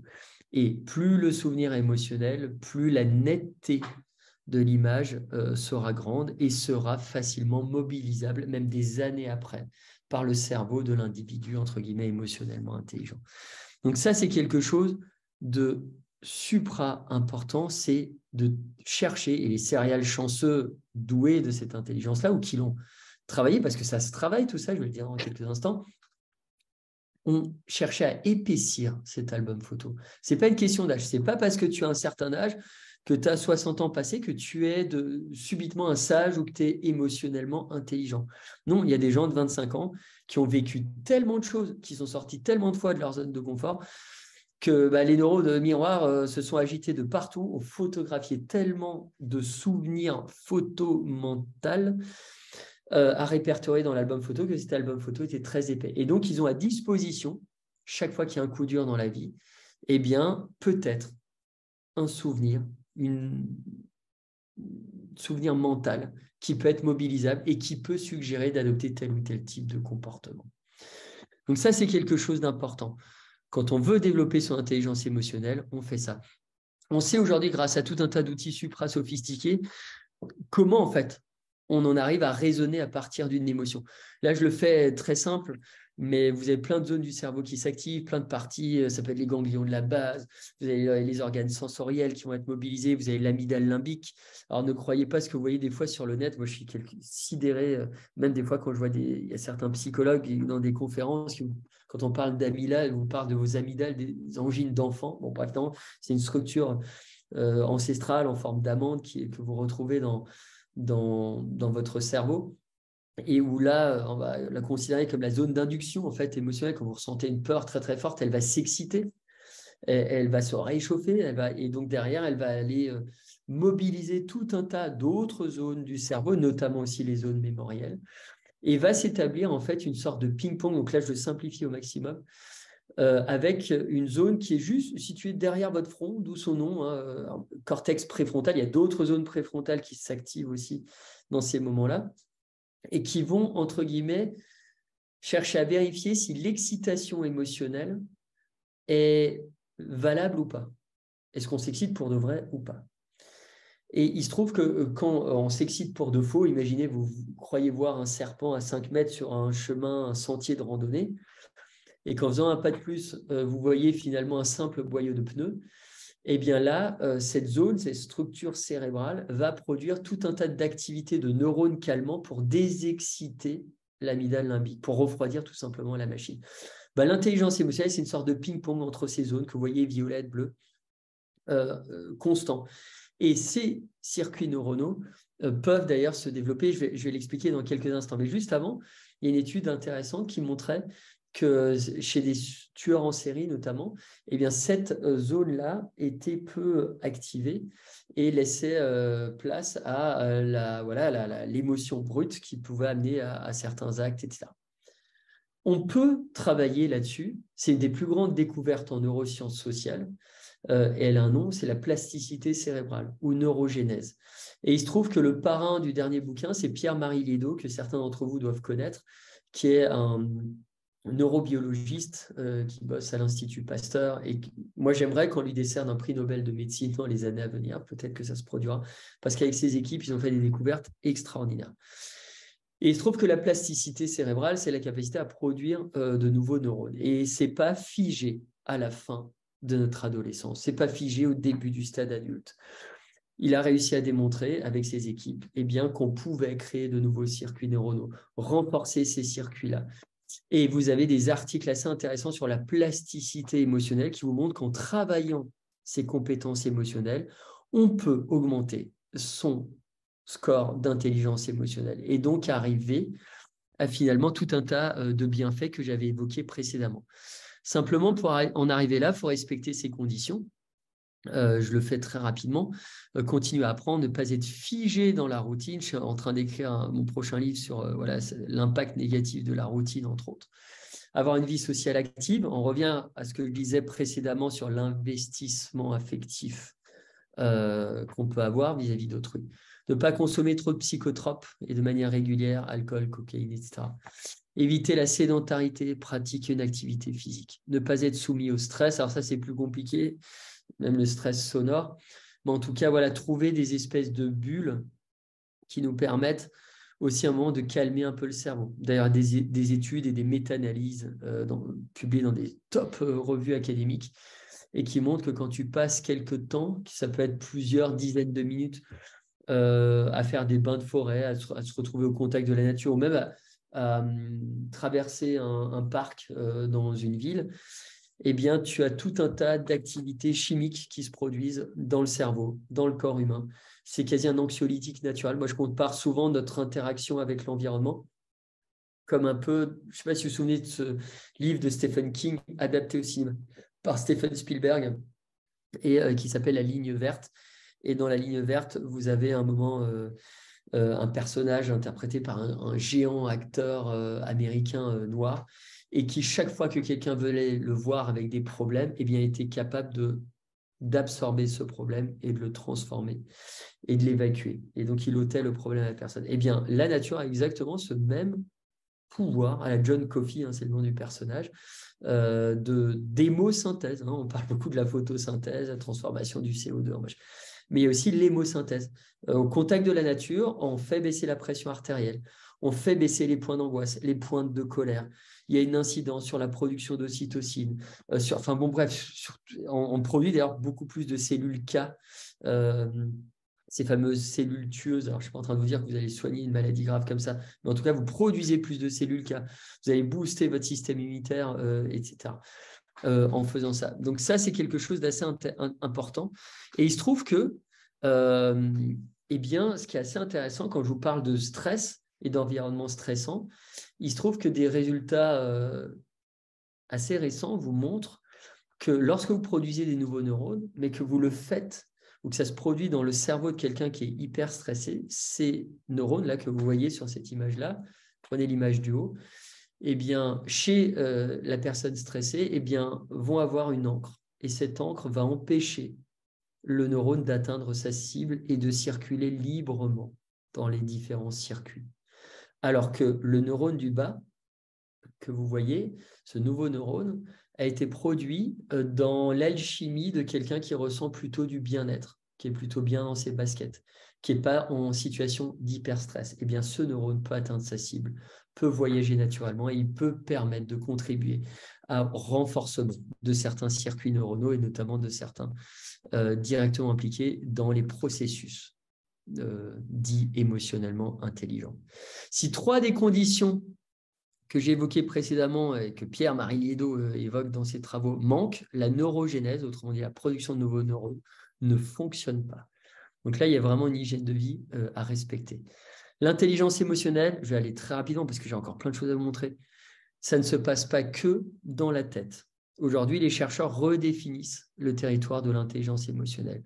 Et moi, je n'aime pas utiliser ce mot, mais je vais l'utiliser pour que vous compreniez bien, mais on s'intéresse aujourd'hui au deuxième cerveau. Je ne sais pas si vous avez vu ce reportage, par exemple, il y a quelques années de 52 minutes sur Arte, qui s'appelait, je crois, le deuxième cerveau. Dans un des bouquins, j'avais fait intervenir Michel Neunlist, qui est un des directeurs de recherche au CHU de Nantes, etc., avec un célèbre neuro-gastro-entérologue qui a fait des travaux extraordinaires là-dessus. Eh bien, aujourd'hui, on sait, et c'est une phrase que je reprends d'un célèbre chercheur à New York, qui disait que si les informations du bas ne parvenaient pas en haut, alors le chaos régnerait dans notre ventre et le malheur dans notre tête. Ce qu'on mange a une incidence directe sur notre émotionnalité. Et quand je vous disais avant, je vous donnais une stat comme ça issue de la recherche, on dit, toi, 9 angoisses sur 10 sont factices, sont fausses. Parmi ces angoisses, il y en a certaines qui sont liées à de la malbouffe. Trop manger de produits industrialisés, transformés, pas de temps de mastication, etc., ne pas respecter les cycles naturels de digestion, etc. Tout ça a une incidence et peut venir avoir un impact direct sur notre cerveau du haut. Et il y a des choses intéressantes. Quand on sait que les parois intestinales sont tapissées de centaines de millions de neurones, plus que ce que vous retrouvez dans le cortex du chat ou du chien, qui sont même des mammifères assez intelligents, on se dit, ouais, tiens, c'est déjà intéressant. Et il y a communication indirecte entre ces neurones du bas et les neurones du haut, et notamment via une autoroute électrique qu'on appelle le nerf vague, ce grand nerf qui traverse comme ça tout le corps humain, et qui montre que ce nerf vague, il permet de connecter en quelques millièmes de secondes, là je vous lis la slide, l'intestin avec certaines structures primitives du cerveau, directement impliquées dans un raisonnement émotionnellement intelligent. Quand on parle d'amygdale limbique, de thalamus, d'hippocampe, d'hypothalamus, oui, ce sont des zones qui s'activent en fait quand on raisonne à partir de ces émotions. Et là, je discutais récemment avec Nicolas Sénac, qui est un neurogastro-entérologue assez célèbre aussi. Il disait que des études ont montré que la stimulation de ce nerf vague peut avoir des effets bénéfiques sur la mémoire et diminuer l'anxiété, la dépression. Il y a tout un tas de recherches super intéressantes dans ce domaine et pleines d'espoir. Ce n'est pas le nerf vague dont je parle, c'est une erreur du slide, c'est du microbiote, anciennement baptisé flore intestinale. Eh bien, on sait que ce microbiote, il agit tel un mentor sur notre mental. Il peut faire naître en nous, transformer certains états émotionnels. Et donc là, la circulation, en fait, entre le bas et le haut, se passe soit par voie électrique, soit par flux sanguin. Et ce qui est assez intéressant, c'est ces deux chiffres-là. On sait que 9 informations sur 10 échangées entre le cerveau du bas, on va l'appeler comme ça, et le cerveau du haut, se font dans le sens bas vers le haut. Et 95% de la sérotonine, neurotransmetteur qui est directement impliqué dans la régulation de l'humeur, se fait cette production dans le cerveau du bas. Donc, ce qu'on croyait longtemps être une succursale, c'est peut-être finalement un autre siège social, voire peut-être le siège social. Quand on parle d'intelligence émotionnelle, on parle de contagion émotionnelle. Dominique l'a évoqué rapidement, je veux juste avoir un mot là-dessus. Il suffit de 21 millièmes de seconde pour qu'une émotion transite d'une tête à une autre, d'un corps à un autre. 21 millièmes de seconde. C'est 10 fois moins de temps qu'il ne fallait à Mohamed Ali pour repérer un signal lumineux et réagir à ce signal lumineux par un hypercute. En 21 millièmes de seconde, tu peux contaminer émotionnellement quelqu'un. Donc là se pose la question de comment tu veux contaminer cette personne. Il se trouve que les serial chanceux, donc les chanceux durables dans le temps, sont soucieux d'une chose, c'est leur empreinte émotionnelle. On parle beaucoup du CO2 des petits oiseaux, c'est important, et puis l'empreinte carbone, tout ça. Mais dans ce grand chapeau de l'écologie, il y a aussi l'écologie humaniste. Comment tu es avec les autres? Quel type d'agent pathogène tu es quand tu sais que tu es contagieux, en fait? On attrape tous et on émet tous ce type de virus. D'ailleurs, l'émotion, c'est le virus le plus contagieux au monde. C'est plus contagieux que Covid-19, que la grippe, que Ebola, que tout ce que vous voulez. Quel type d'agent pathogène tu as envie d'être? Les gens qui sont des serial chanceux, mais vous l'avez compris, parce qu'ils investissent aussi affectivement dans les autres, sont des personnes qui sont soucieux des autres, parce qu'ils savent que oui, il faut se préserver soi-même, mais il faut aussi préserver les autres. Et c'est comme ça, finalement, qu'on est bien dans nos baskets, que ça nous renvoie quelque chose de positif à nous-mêmes, et que derrière, on est aussi, on nous amène des opportunités. On a envie de partager des choses avec nous. Et là, il y a des petites phrases comme ça qui viennent en tête, sur lesquelles vous pourrez un peu méditer ce soir. C'est Feu Desmond Tutu qui disait « Faites le bien par petits bouts, là où vous êtes, car ce sont tous ces petits bouts de bien, une fois assemblés, qui transforment le monde. » Autre personne que j'aimais bien, Pierre Dac, qui disait « Si la matière grise était plus rose, le monde aurait moins les idées noires. » L'intelligence émotionnelle a un impact colorimétrique sur la neurologie humaine. Allez, François Sarano, je vais aller très vite parce que je vois que le temps file et que dans 7 minutes, il faut rendre l'antenne quand même, donc je vais essayer d'être concis. François Sarano, c'était le bras droit du commandant Cousteau. Il a coécrit avec Jacques Perrin Océan, documentaire extraordinaire, oscarisé, tout ça. Et François Sarano, si vous lui dites, qu'est-ce que tu voudrais qu'on retienne de toi, de ton passage sur Terre? Il dit, moi, la seule chose que je voudrais graver sur ma tombe, c'est qu'on puisse dire de moi que j'étais quelqu'un de gentil. Et ça, c'est l'apanage des serial chanceux, contrairement à ce que voudrait nous faire croire notre imaginaire partagé, avec 2-3 répliques du type « trop bon, trop un », vous connaissez la suite. Eh bien, il se trouve, je passe les représentations des héros positifs, négatifs, etc. La place de la gentillesse dans la société qui est pitoyable, mais que vous pouvez voir là sur cette slide. La gentillesse, c'est l'apanage des serial chanceux. Il se trouve que les serial chanceux sont des producteurs d'actes de gentillesse. Ils sont à l'écoute, écoute active, espèce en voie de disparition. Sont prêts à partager, que ce soit leur réseau, etc., à aider quelqu'un qui est en position d'infériorité, etc. Et en faisant ça, en produisant ce type d'actes régulièrement, ils produisent plus d'ocytocine, baromètre chimique du bien-être chez les mammifères. En produisant plus d'ocytocine, ils produisent plus d'oxyde nitrique. Ça, c'est cardioprotecteur. Ça vient par des dilatations des vaisseaux sanguins. Ça vient avoir un impact direct sur la pression artérielle. Ils produisent 23% de moins, comparé à la moyenne nationale, de cortisol, d'hormones de stress. Ces personnes-là, parce qu'elles produisent régulièrement chaque semaine des actes gentils, vont faire baisser les pointes colériques, faire baisser les points d'angoisse et vont booster de manière significative, écoutez-moi bien, leur espérance de vie. Et produire 6 actes gentils par semaine, c'est plus puissant en termes d'espérance de vie, en termes d'impact sur le système immunitaire, que faire 4 fois du sport par semaine. Alors, je ne suis pas en train de vous dire qu'il faut arrêter de faire du sport. Vous faites les 2, c'est encore mieux, mais c'est aussi fort que ça. Et il se trouve que quand vous produisez des actes gentils, eh bien, le cerveau, peu importe la réaction de l'autre, parce que des fois, vous pouvez être ringardisé, l'autre peut peut-être pas être dans le coup, vous écoute mal, ou a une réaction qui n'est pas la réaction attendue, quelque part, on s'en fiche, la réaction de l'autre, elle lui appartient. Mais pour votre cerveau, lorsque vous produisez authentiquement un acte de gentillesse, eh bien, il y a comme un effet boomerang et ils considèrent que vous en êtes le bénéficiaire premier. Et c'est ça qui vous permet d'atteindre ce fameux état. Il y a des études en neurosciences là, qui sont extraordinaires là-dessus. Cet état de paisibilité. Vous savez, quand on dit, ah, tiens, je suis en paix avec moi-même. Eh bien, si vous produisez un max d'actes gentils, authentiquement, eh bien, derrière, vous allez atteindre régulièrement cet état. Vous êtes posé, vous êtes dans du coteau, vous flottez en fait. Autre élément, et là, je vais aller rapidement là-dessus. Vous voyez sur la slide à gauche, c'est Nando Parado, qui est devenu un ami, qui est un des survivants de ce crash dans les années 70 de la Cordillère des Andes. Et donc, j'ai beaucoup écrit sur Nando Parado. Et l'autre, c'est celui qui a inspiré Spielberg pour Indiana Jones, c'est Ivan Sprach, un docteur en archéologie. Et c'est Indiana Jones, c'est lui en réalité, hein, c'est inspiré de lui. Eh bien, voilà ce qu'ils ont à dire. Et là, méditez là-dessus. S'il n'y a pas de solution, c'est qu'au final, il n'y a pas de problème. À nouveau, ça renvoie à la stat, 9 problèmes sur 10 qui nous font ruminer très très fort. Bah, oui, au final, c'est des faux problèmes. S'il n'y a pas de solution, c'est qu'il n'y a peut-être pas de problème. Plus c'est compliqué, moins il faut réfléchir.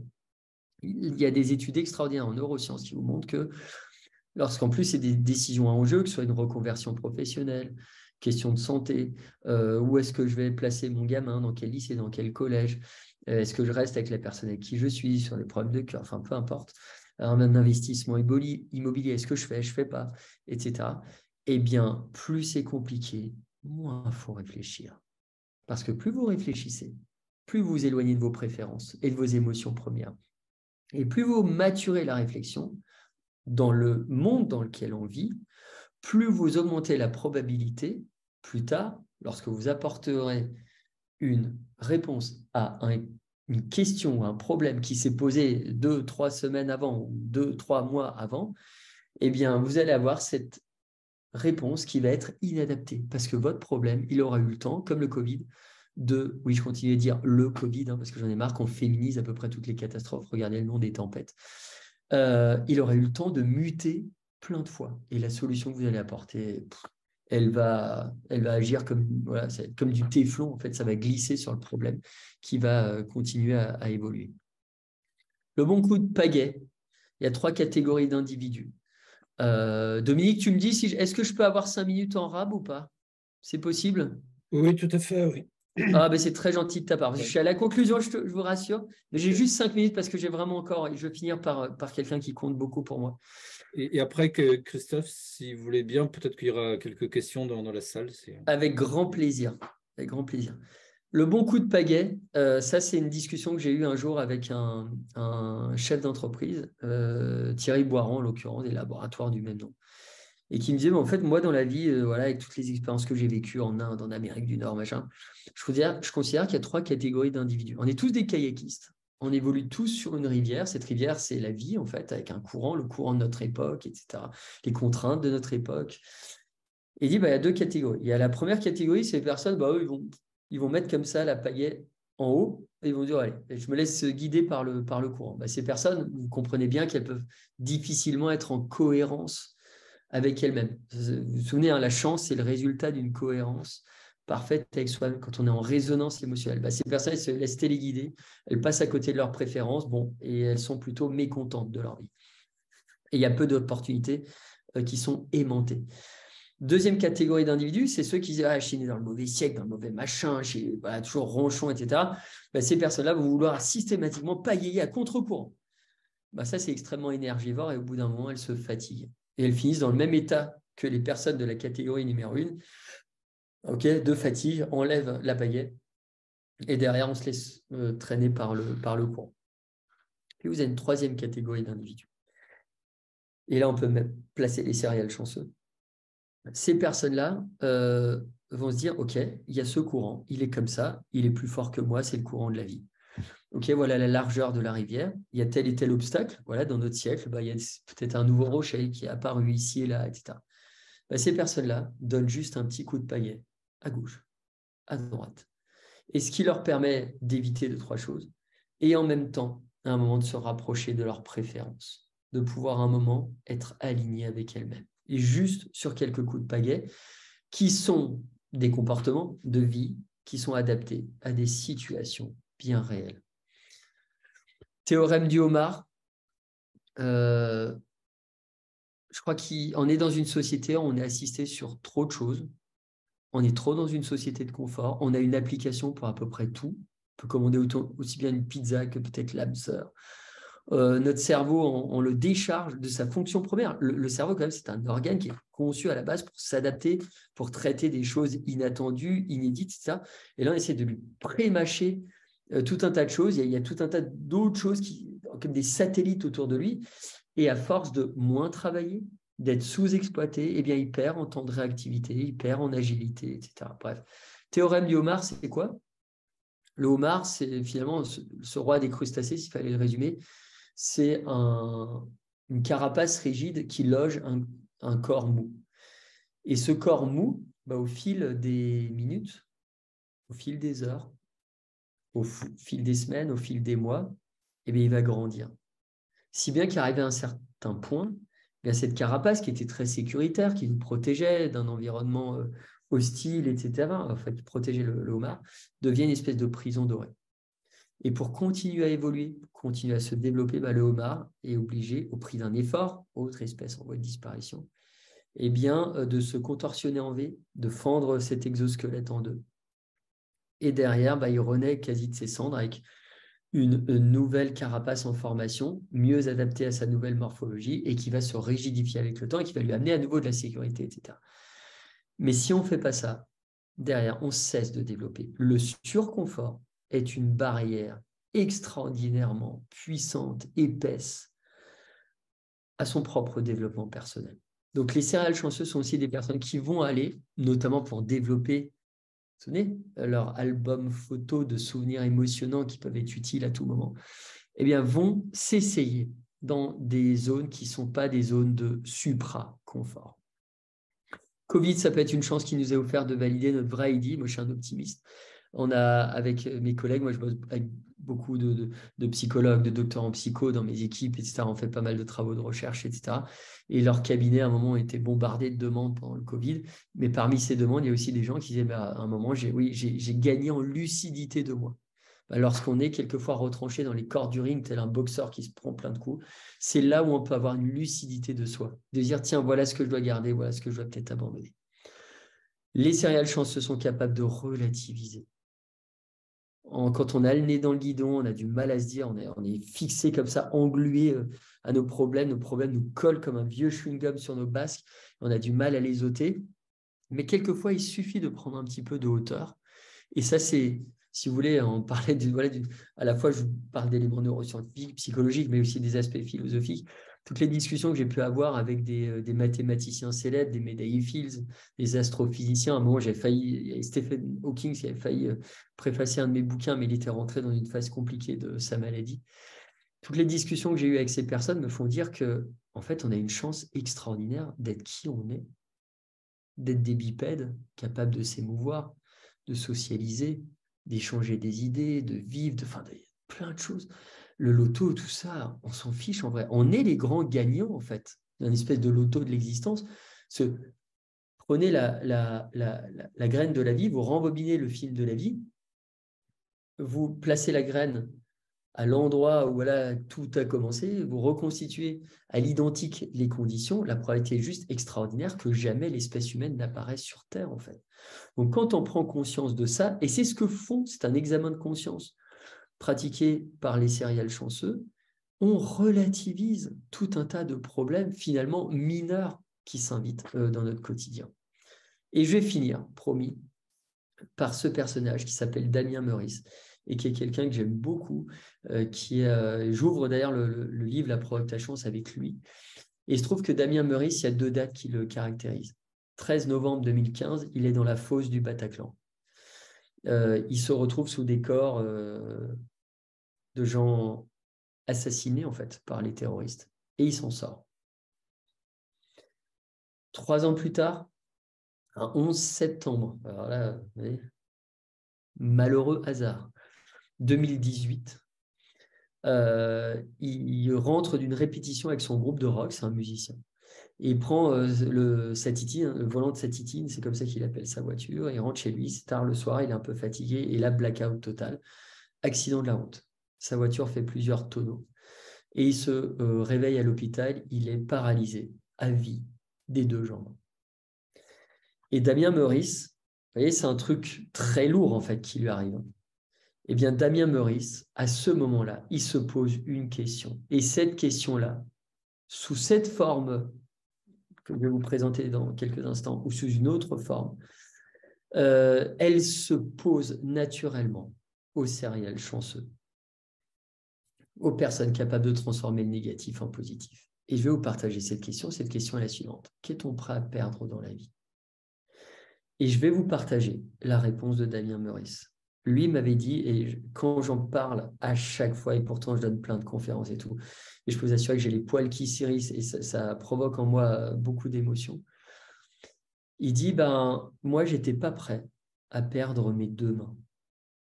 Parce que le type, c'est un joueur de guitare, et sa guitare, c'est sa psychothérapeute. Sans mauvais jeu de mots, mais chaque fois qu'il a un coup de blues, il joue de la musique. Il a la musicalité en intraveineuse.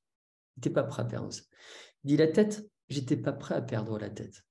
Il dit, je vois trop de gens autour de moi avec des maladies dégénératives, du Alzheimer, etc. Et il me dit, maman, quand vraiment tu te souviens plus, tu as une perte de mémoire, etc., c'est compliqué de se projeter. C'est plus compliqué d'avoir une vision de la vie, de trouver du sens, etc. Il dit, la seule chose que j'étais prêt à perdre, ce sont mes jambes. Et basta.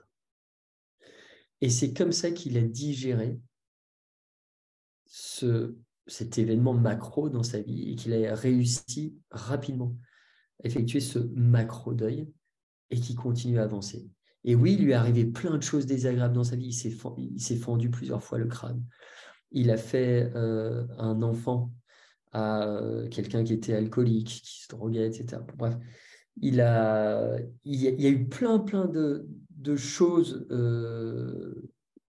Et après, il a refait un enfant avec quelqu'un qui était plus équilibré, etc. Mais c'est la première fois. Il lui arrivait plein de choses désagréables. Il a toujours su transformer ce négatif en positif. Parce qu'il avait toujours, au fond de lui, en fait, ce phrasé philosophique. Et il a toujours réussi, bien qu'il soit aujourd'hui en chaise roulante, à se redresser psychiquement face à tout ça. Cette question, il se la pose tout le temps. Cette question, je me la pose tout le temps. Bref, j'ai beaucoup trop parlé. Je m'en excuse. Je vais m'arrêter là. J'espère que vous avez eu quelques outils qui étaient utiles à vous. Et puis, si vous avez quelques questions, j'ai peut-être des réponses. Merci de votre attention. Merci. Et puis, je vous écoute.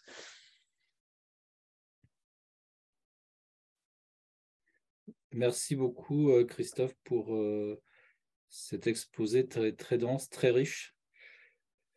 Je pense qu'il faudra réécouter, en tout cas pour ce qui me concerne. Je n'ai pas forcément tout intégré ce soir, mais j'ai retenu un certain nombre de choses, notamment ce que vous avez dit à propos de Pierre-Marie Liédot, que j'avais rencontré aussi dans la même année dans le ministère, Oui.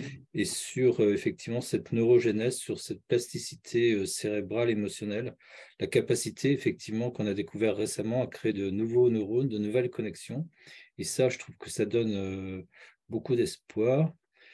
Je sais que par exemple que dans le cadre pour les personnes qui ont un trouble bipolaire, il faut savoir qu'aujourd'hui, on pratique quelque chose qui s'appelle la remédiation cognitive. Et à la base, c'est parti, si je ne dis pas de bêtises, il y a une quarantaine d'années. Elle a été pratiquée chez des personnes qui avaient eu des accidents de la route avec des traumatismes cérébraux. Et on s'est rendu compte que ça fonctionnait aussi chez des personnes qui avaient des troubles psychiques. Et là, je me dis qu'il y a certainement un lien, effectivement, également, entre cette neurogénèse, cette plasticité cérébrale et cette remédiation cognitive, et je trouve que ça donne énormément d'espoir. Sur le deuxième... Et Dominique, Oui, juste pour rebondir sur ce que vous venez de dire, ouais. il y a un message aussi qu'il faut garder en tête, et tous les spécialistes des émotions vous le diront, et ça peut peut-être faire un tilt chez certaines personnes, c'est garder juste en tête que vous n'êtes pas l'émotion que vous ressentez. L'émotion, c'est une information, c'est passager. Alors, quelquefois, voilà, on peut être, entre guillemets, kalachnikové de plein d'émotions, mais ça ne définit pas l'unité de la personnalité d'un individu, d'un humain en fait. Et quelquefois, quand on se dit ça, on peut se décharger d'un poids bien trop lourd à porter dans sa vie. Et le deuxième point, aussi en rebond à ce que vous disiez, Dominique, j'avais regardé cette vidéo sur le net, je ne sais pas si certains le connaissent, de Félix Radu, qui est un comédien belge. Il disait quelque chose qui peut à nouveau peut-être en tout cas vous faire réfléchir. Il disait, si vous êtes à l'étroit dans le monde, c'est que vous êtes là pour le changer. Et je trouvais que cette phrase, elle était pleine de sens. Et voilà, si vous êtes à l'étroit dans le monde, ce que vous êtes, là, c'est que vous êtes là pour le changer, tout simplement. Gardez ça en tête parce que ça peut être aussi aidant, en fait, quelquefois. Voilà, je recoupe plus. Ok. Alors, quelques commentaires, Christophe. Un grand merci pour cette présentation. Je suis tout à fait d'accord. Quand on fait du bien, on récupère du bien. Je le pense également. On pourrait peut-être dire aussi l'inverse. Quand on fait du mal, je pense qu'on ne se fait pas beaucoup de bien. Enfin, ça, c'est mon opinion. Un grand merci également pour cette intervention éclairante et boostante. Quelqu'un nous dit « Bonjour, pour se redresser, il est parfois nécessaire d'être accompagné par un thérapeute pour dépasser des blocages émotionnels. Ensuite, la résilience peut se mettre en place, ce qui permet de se mettre en mode positif. Quel est votre avis ?» Oui, tout à fait. C'est-à-dire qu'à un moment, il ne faut pas avoir peur, en fait, de l'expert ou du spécialiste. Ce sont des mains tendues, ce sont des gens qui… Alors à nouveau, après, il faut voir vers qui on tend la main aussi. Donc, il y a aujourd'hui il y a des psychologues, il y a des docteurs en psycho, il y a des thérapeutes aussi de très bonne qualité qui sont… Et puis, il ne faut pas avoir peur d'en essayer plusieurs jusqu'à trouver chaussure à son pied et jusqu'à ce qu'il y ait des effets en fait qui se produisent. Donc l'accompagnement, effectivement, voilà, certaines personnes peuvent être gagnées, il y a des circonstances de vie qui vont accentuer en fait certains états émotionnels, vont peut-être grossir la difficulté perçue, etc. On sait qu'il y a aussi plein de facteurs génétiques. Il y a des personnes aussi qui peuvent être porteurs, par exemple, de certaines variantes du gène Woody Allen et qui vont avoir plus de difficultés à recruter certaines parties du cerveau pour réguler plus facilement des émotions, etc. Bien sûr, là, tout ce que je vous dis, c'est des choses simples à mettre en place, mais quand on en ressent le besoin et qu'on se dit, tiens, en fait, là, je suis vraiment dos au mur et il faudrait peut-être il faudrait une épaule aussi bienveillante, structurée et avec un discours d'expert, je crois que ça, c'est fondamental. Et derrière, après, ça peut vous permettre de regagner de l'autonomie dans votre gestion émotionnelle.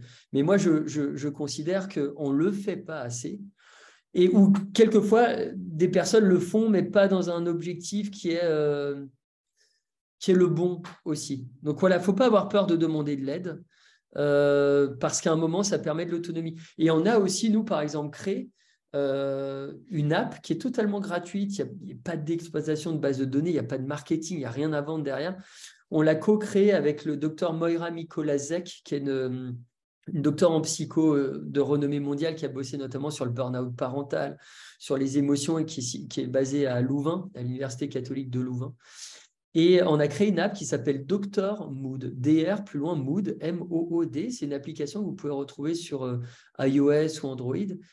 Et cette app, elle ambitionne un truc, elle a une ambition qui est toute petite, mais qui peut avoir un impact assez fort.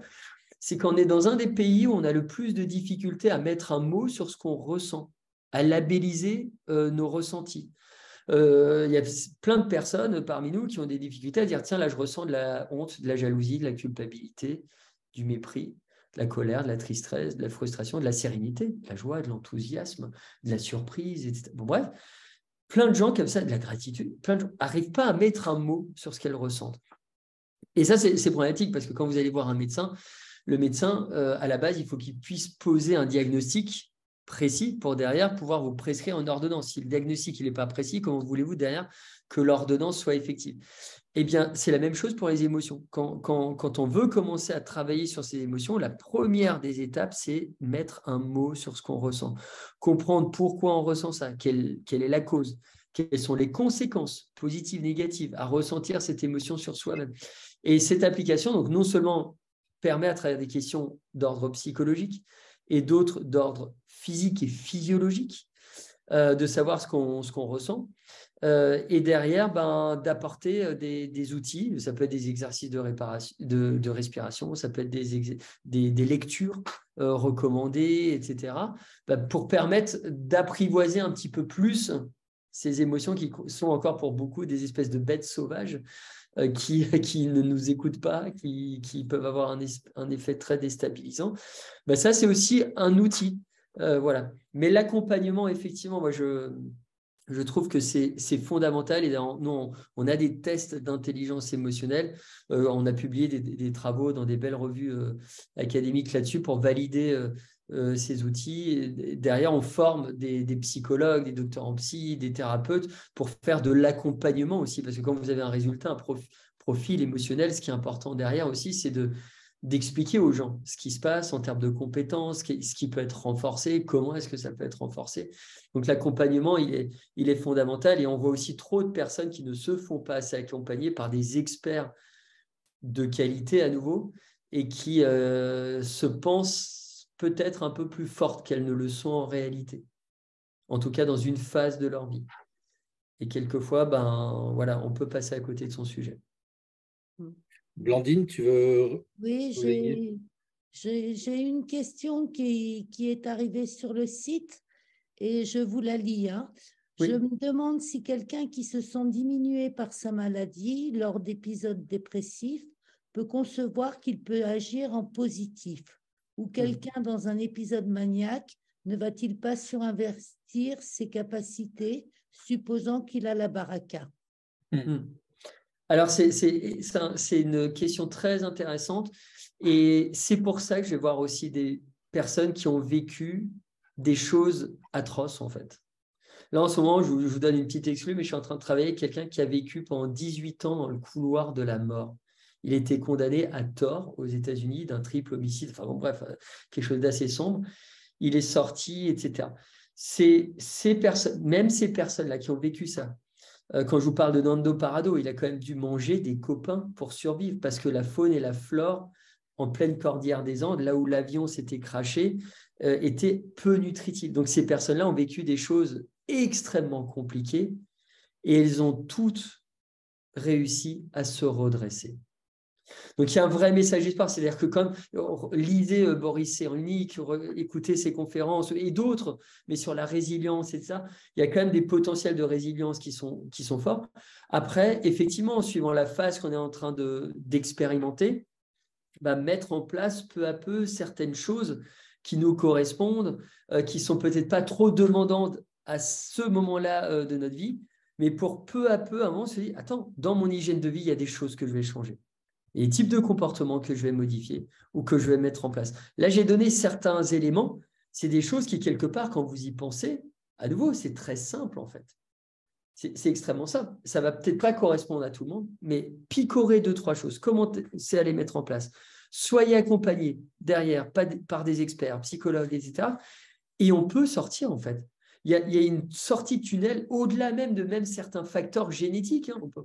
Où à un moment, on se dit, oui, il y a la génétique qui est là, qui fait que, ou même dans les traits de personnalité, on sait qu'aujourd'hui, il y a un gros pourcentage des traits de personnalité qui nous composent qui ont été hérités. Mais en amont de ça, il y a une plasticité, il y a l'environnement qui peut jouer. Et après, la personnalité, oui, elle reste figée à un certain stade, début du stade adulte. Mais quand on parle de compétences, et notamment de compétences émotionnelles, et c'est là où il y a un vrai message d'espoir, là, on peut travailler ça. Et en travaillant ça, on apprivoise aussi plus facilement ces traits de personnalité qui, en grande partie, ont été hérités et qui nous amènent à être, ouais, voilà, finalement, tu es comme ça. Mais derrière, comment je régule ça? Comment est-ce que je me comporte peut-être de manière plus adaptée, etc. C'est en travaillant sur ces compétences émotionnelles. Et nous, on a eu des gens qui étaient dans des phases dépressives assez extraordinaires, où j'ai ma co-auteure qui travaille avec les pompiers de Paris, avec les forces spéciales, qui a récupéré des gens qui ont vécu des traumatismes extrêmement lourds, très pesants, et qu'elle accompagne et qu'elle elle les aide à faire bouger les lignes, à avoir un delta en termes de développement des compétences émotionnelles. Et ces personnes-là, alors qu'elles sont dans des phases compliquées, dépressives, etc., finissent par se redresser. Merci beaucoup. Donc, il y a vraiment de l'espoir. Et je vais vous dire un truc, il y a des résultats qui sont extraordinaires, parce que vous me laissez le micro, il ne faut jamais me laisser le micro ouvert. Il y a quelques temps de ça, on donnait une conférence, pardon, on était deux pour le coup, avec Eric Babola, qui est vous savez, les raquettes de tennis de Raphaël Nadal. Donc, à Lyon, on a cette entreprise qui est super et tout. Et on parlait de l'intelligence émotionnelle, tout ça, et de l'intuition. Et on était, face à nous, on avait un parterre de neuroscientifiques, de pédopsychiatres, plein de gens en neuro, mais de différentes disciplines. Et à l'époque, donc c'était vraiment il y a plus de 10 ans, peut-être même. Et à un moment, moi, j'avais 2-3 collègues à travers le monde qui commençaient à travailler vraiment aussi sur cette notion de plasticité cérébrale. Et les résultats étaient assez surprenants. Et donc, je leur dis, à un moment, je dis, vous savez, la neurogénèse, la plasticité cérébrale, ce formidable message d'espoir, je pense que, au vu des prémices des premiers résultats là, qu'on observe dans des laboratoires qui comptent, scientifiquement parlant, en termes de production scientifique, je pense que la plasticité, ça ne va pas demander des années, en fait, pour renforcer, pour travailler sur certains circuits neuronaux. Je pense que globalement, on pourrait, au bout de quelques semaines ou moins, avoir un impact très fort sur l'individu.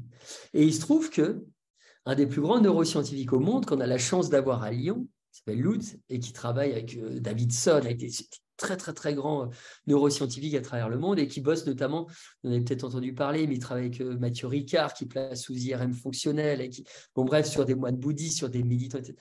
Et il se trouve qu'ils ont réussi à démontrer, donc ils ont publié ça dans top revue scientifique, il y a pas si longtemps que ça, ils ont réussi à démontrer qu'il suffisait de 8 heures, écoutez-moi bien, de 8 heures de formation en pleine conscience. Alors, une formation rigoureuse, scientifique, ok ? Une formation, 8 heures de formation en pleine conscience pour modifier l'expression de certains gènes chez des participants. 8 heures.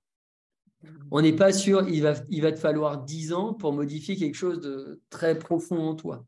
8 heures. Et là, il y a des chercheurs à travers le monde qui sont en train de montrer qu'un un peu plus court encore, on peut avoir cet effet-là. Donc ça, c'est un formidable message d'espoir pour, j'allais dire même votre association, vos membres d'association. C'est juste extraordinaire, les découvertes actuelles.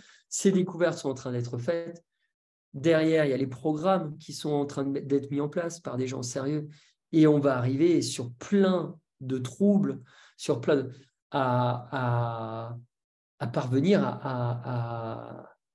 à s'en sortir, en fait. Il est là le message d'espoir.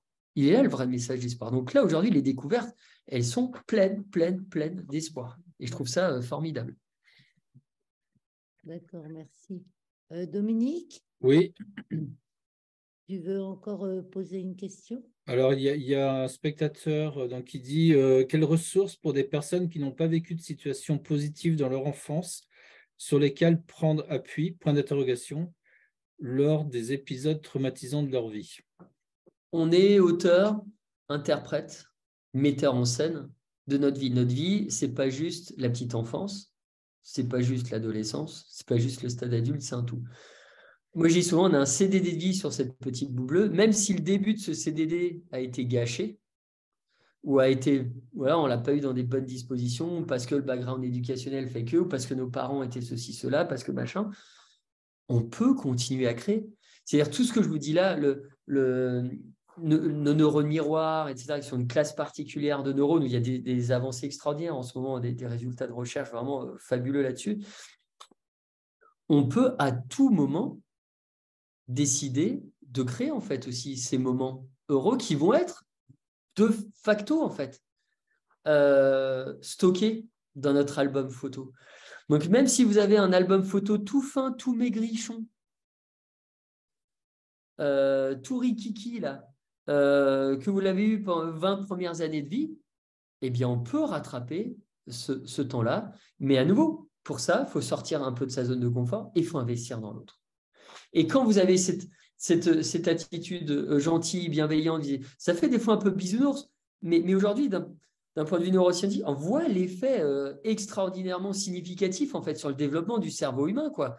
Regarde, eh bien, si vous avez cette attitude-là vis-à-vis d'autrui, et attention, être gentil, c'est pas dire ne pas dire non, même si j'ai fait l'apologie je disais oui, il faut réintroduire le oui dans nos vies, parce qu'on est dans une société du non, NON, on dit non à tout, non c'est trop cher, non c'est trop énergivore, non c'est trop ceci, c'est trop cela. Ouais, bon bref, on en a marre. Sur 365 jours, se dire 52 où tu dis oui, bon, c'est pas grand-chose. Hein. Mais pour les gentils, mais qui ne savent pas dire non, bah vous, oui, bah, regardez, il faut voir le problème sous un autre angle et dire, bah, je vais essayer de dire plus souvent non, mais vous n'êtes pas obligé de vociférer, vous n'êtes pas obligé d'invectiver l'autre quand vous dites non, vous dites juste non parce que ça ne correspond pas à qui je suis, à mes valeurs, parce que je fais autre chose, etc., mais je peux te le dire posément, paisiblement. Donc bon, bref, ça c'est une parenthèse dans la parenthèse. Mais on peut à tout moment de sa vie décider d'investir affectivement dans l'autre, et je peux vous assurer que moi j'ai vu, on a observé des personnes qu'on qualifie d'enflures toxiques. Alors là, il faudra faire une autre conférence là-dessus. J'en parle beaucoup. Il y a un prof, un docteur en psycho très connu qui s'appelle Robert Sutton à l'université de Stanford qui travaille là-dessus. Bon, bref, on peut voir la mutation d'une enflure toxique en quelqu'un qui agit de manière positive sur son environnement. Et parce qu'elle agit de manière positive sur son environnement, elle a un retour sur investissement. Vous savez, les gens qui polluent, émotionnellement parlant, qui placent toujours l'autre en position d'infériorité pour assouvir leurs propres besoins, leurs propres objectifs, etc. C'est du gagnant-perdant hein, dans ce type de relations qui sont dans une perversion narcissique, qui adoptent des comportements machiavéliques, etc. Ces personnes-là sont des pollueurs. C'est comme si elles jetaient. C'est comme quand on jette en fait une bouteille de plastique à la mer. Cette bouteille de plastique, bon, déjà, elle est difficilement biodégradable, mais en plus, elle est invariablement charriée par les vagues et elle revient sur la plage. Ben, c'est la même chose quand vous produisez des émotions toxiques. Ben, à un moment, ça vous revient en pleine poire. Et ça, c'est compliqué. Et c'est-à-dire que la personne dont je vous parlais, l'exemple à ce numéro 2 d'un grand cabinet de conseil, quand il regardait dans le rétroviseur de sa vie, il constatait qu'il avait fait plus de mal que de bien. Et donc là, il a eu cette prise de conscience, certes violente, mais il s'est transformé. Et il n'est plus le même que la première moitié de sa vie, en fait. Donc, il a su corriger le tir. Il a compris que si tu jettes quelque chose de toxique, ça te revient en pleine poire et ça va t'être défavorable. Ben, il a changé. Donc oui, on peut à tout moment de sa vie, alors jusqu'à le dernier stade de dégénérescence absolue, quand vous expérimentez par exemple, vous êtes à un stade aigu d'Alzheimer et tout, là, c'est compliqué à un moment de réinvestir bien dans l'autre et tout. Mais je veux dire, de votre naissance jusqu'à quasi la fin, vous pouvez développer vos compétences émotionnelles. C'est un message d'espoir fou. Et donc, investir dans l'autre. Et donc, avoir tous les bénéfices, récupérer ces bénéfices dont je vous parlais précédemment. Donc, ne restez pas englués dans ce que vous pourriez considérer que, oui, je ne suis pas sur la même ligne de dépôt. On est tous inégaux dans notre rapport aux émotions à la naissance. Je pourrais même vous parler de contagion maternelle. Il y a un papier extraordinaire qui est paru dans Nature en 2018 qui portait sur 14 espèces de vertébrés, dont Homo sapiens. Et la constatation faite par les chercheurs était de dire qu'en gros, alors c'était sur les mamans, mais sur les papas, il y a plein d'études aussi où on peut transmettre le stress, mais une maman qui a subi par exemple un trauma très très fort à son enfance et qui a subi un stress chronique juste avant la conception. Avant conception, d'accord? On est à ce stade-là de la recherche. Eh bien, peut transmettre en fait son stress au petit être intra-utérin. Ok? Donc, le petit être intra-utérin, il va se développer dans le ventre de la maman. Liquide amniotique, boum, concentration très forte en hormones de stress parce qu'il y a une enzyme qui ne va pas faire son boulot parce qu'il y a trop de stress de douanier suisse et qui ne va pas transformer le cortisol, l'hormone de stress maternelle, en quelque chose d'inerte. Bon, bref, va laisser tout passer.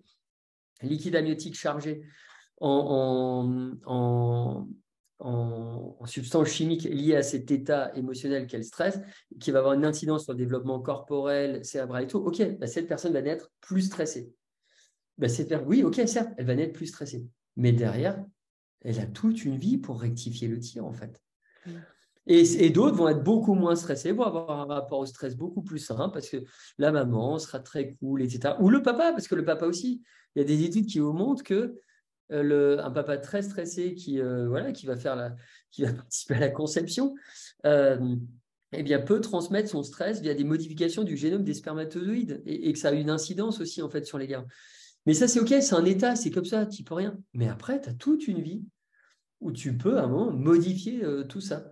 Et c'est vraiment ce que j'essaie de démontrer, moi, à travers mes livres, et en confrontant vraiment des histoires de vie extraordinaires, des gens qui ont subi des choses qui sont tout le temps relevées, et derrière, avec des résultats de recherche aujourd'hui époustouflants, réellement. Et je ne suis pas quelqu'un qui utilise des superlatifs systématiquement, mais en tant que chercheur, ce qu'on voit aujourd'hui, l'accélération de la production scientifique, c'est quand même assez bluffant, réellement. Merci beaucoup. Merci, Christophe. Bah merci à vous. Un grand merci, ouais, Christophe. Ouais, je ne sais pas comment Merci à vous. quoi ajouter, mais en tout cas, c'était franchement une très, très, très belle intervention. Et je n'en doutais pas. Et, écoutez, j'espère qu'on aura l'occasion d'échanger encore dans les années qui viennent. En tout cas, Avec plaisir. on reste en contact. Ça marche. Je vais vous souhaiter une bonne soirée à toutes et à tous, donc tous les spectateurs qui ont été un peu plus de 80 à un moment donné, donc par rapport à un nombre d'inscrits un peu plus important. Mais bon, cette conférence pourra être revue, puisque donc elle est enregistrée, et donc on la mettra en ligne sur notre site internet, sur notre chaîne YouTube. Eh bien, merci. Merci à toutes et à Encore tous. une fois, Bonsoir. et au plaisir. Merci. Bonsoir. Merci beaucoup pour ce message d'espoir. Merci.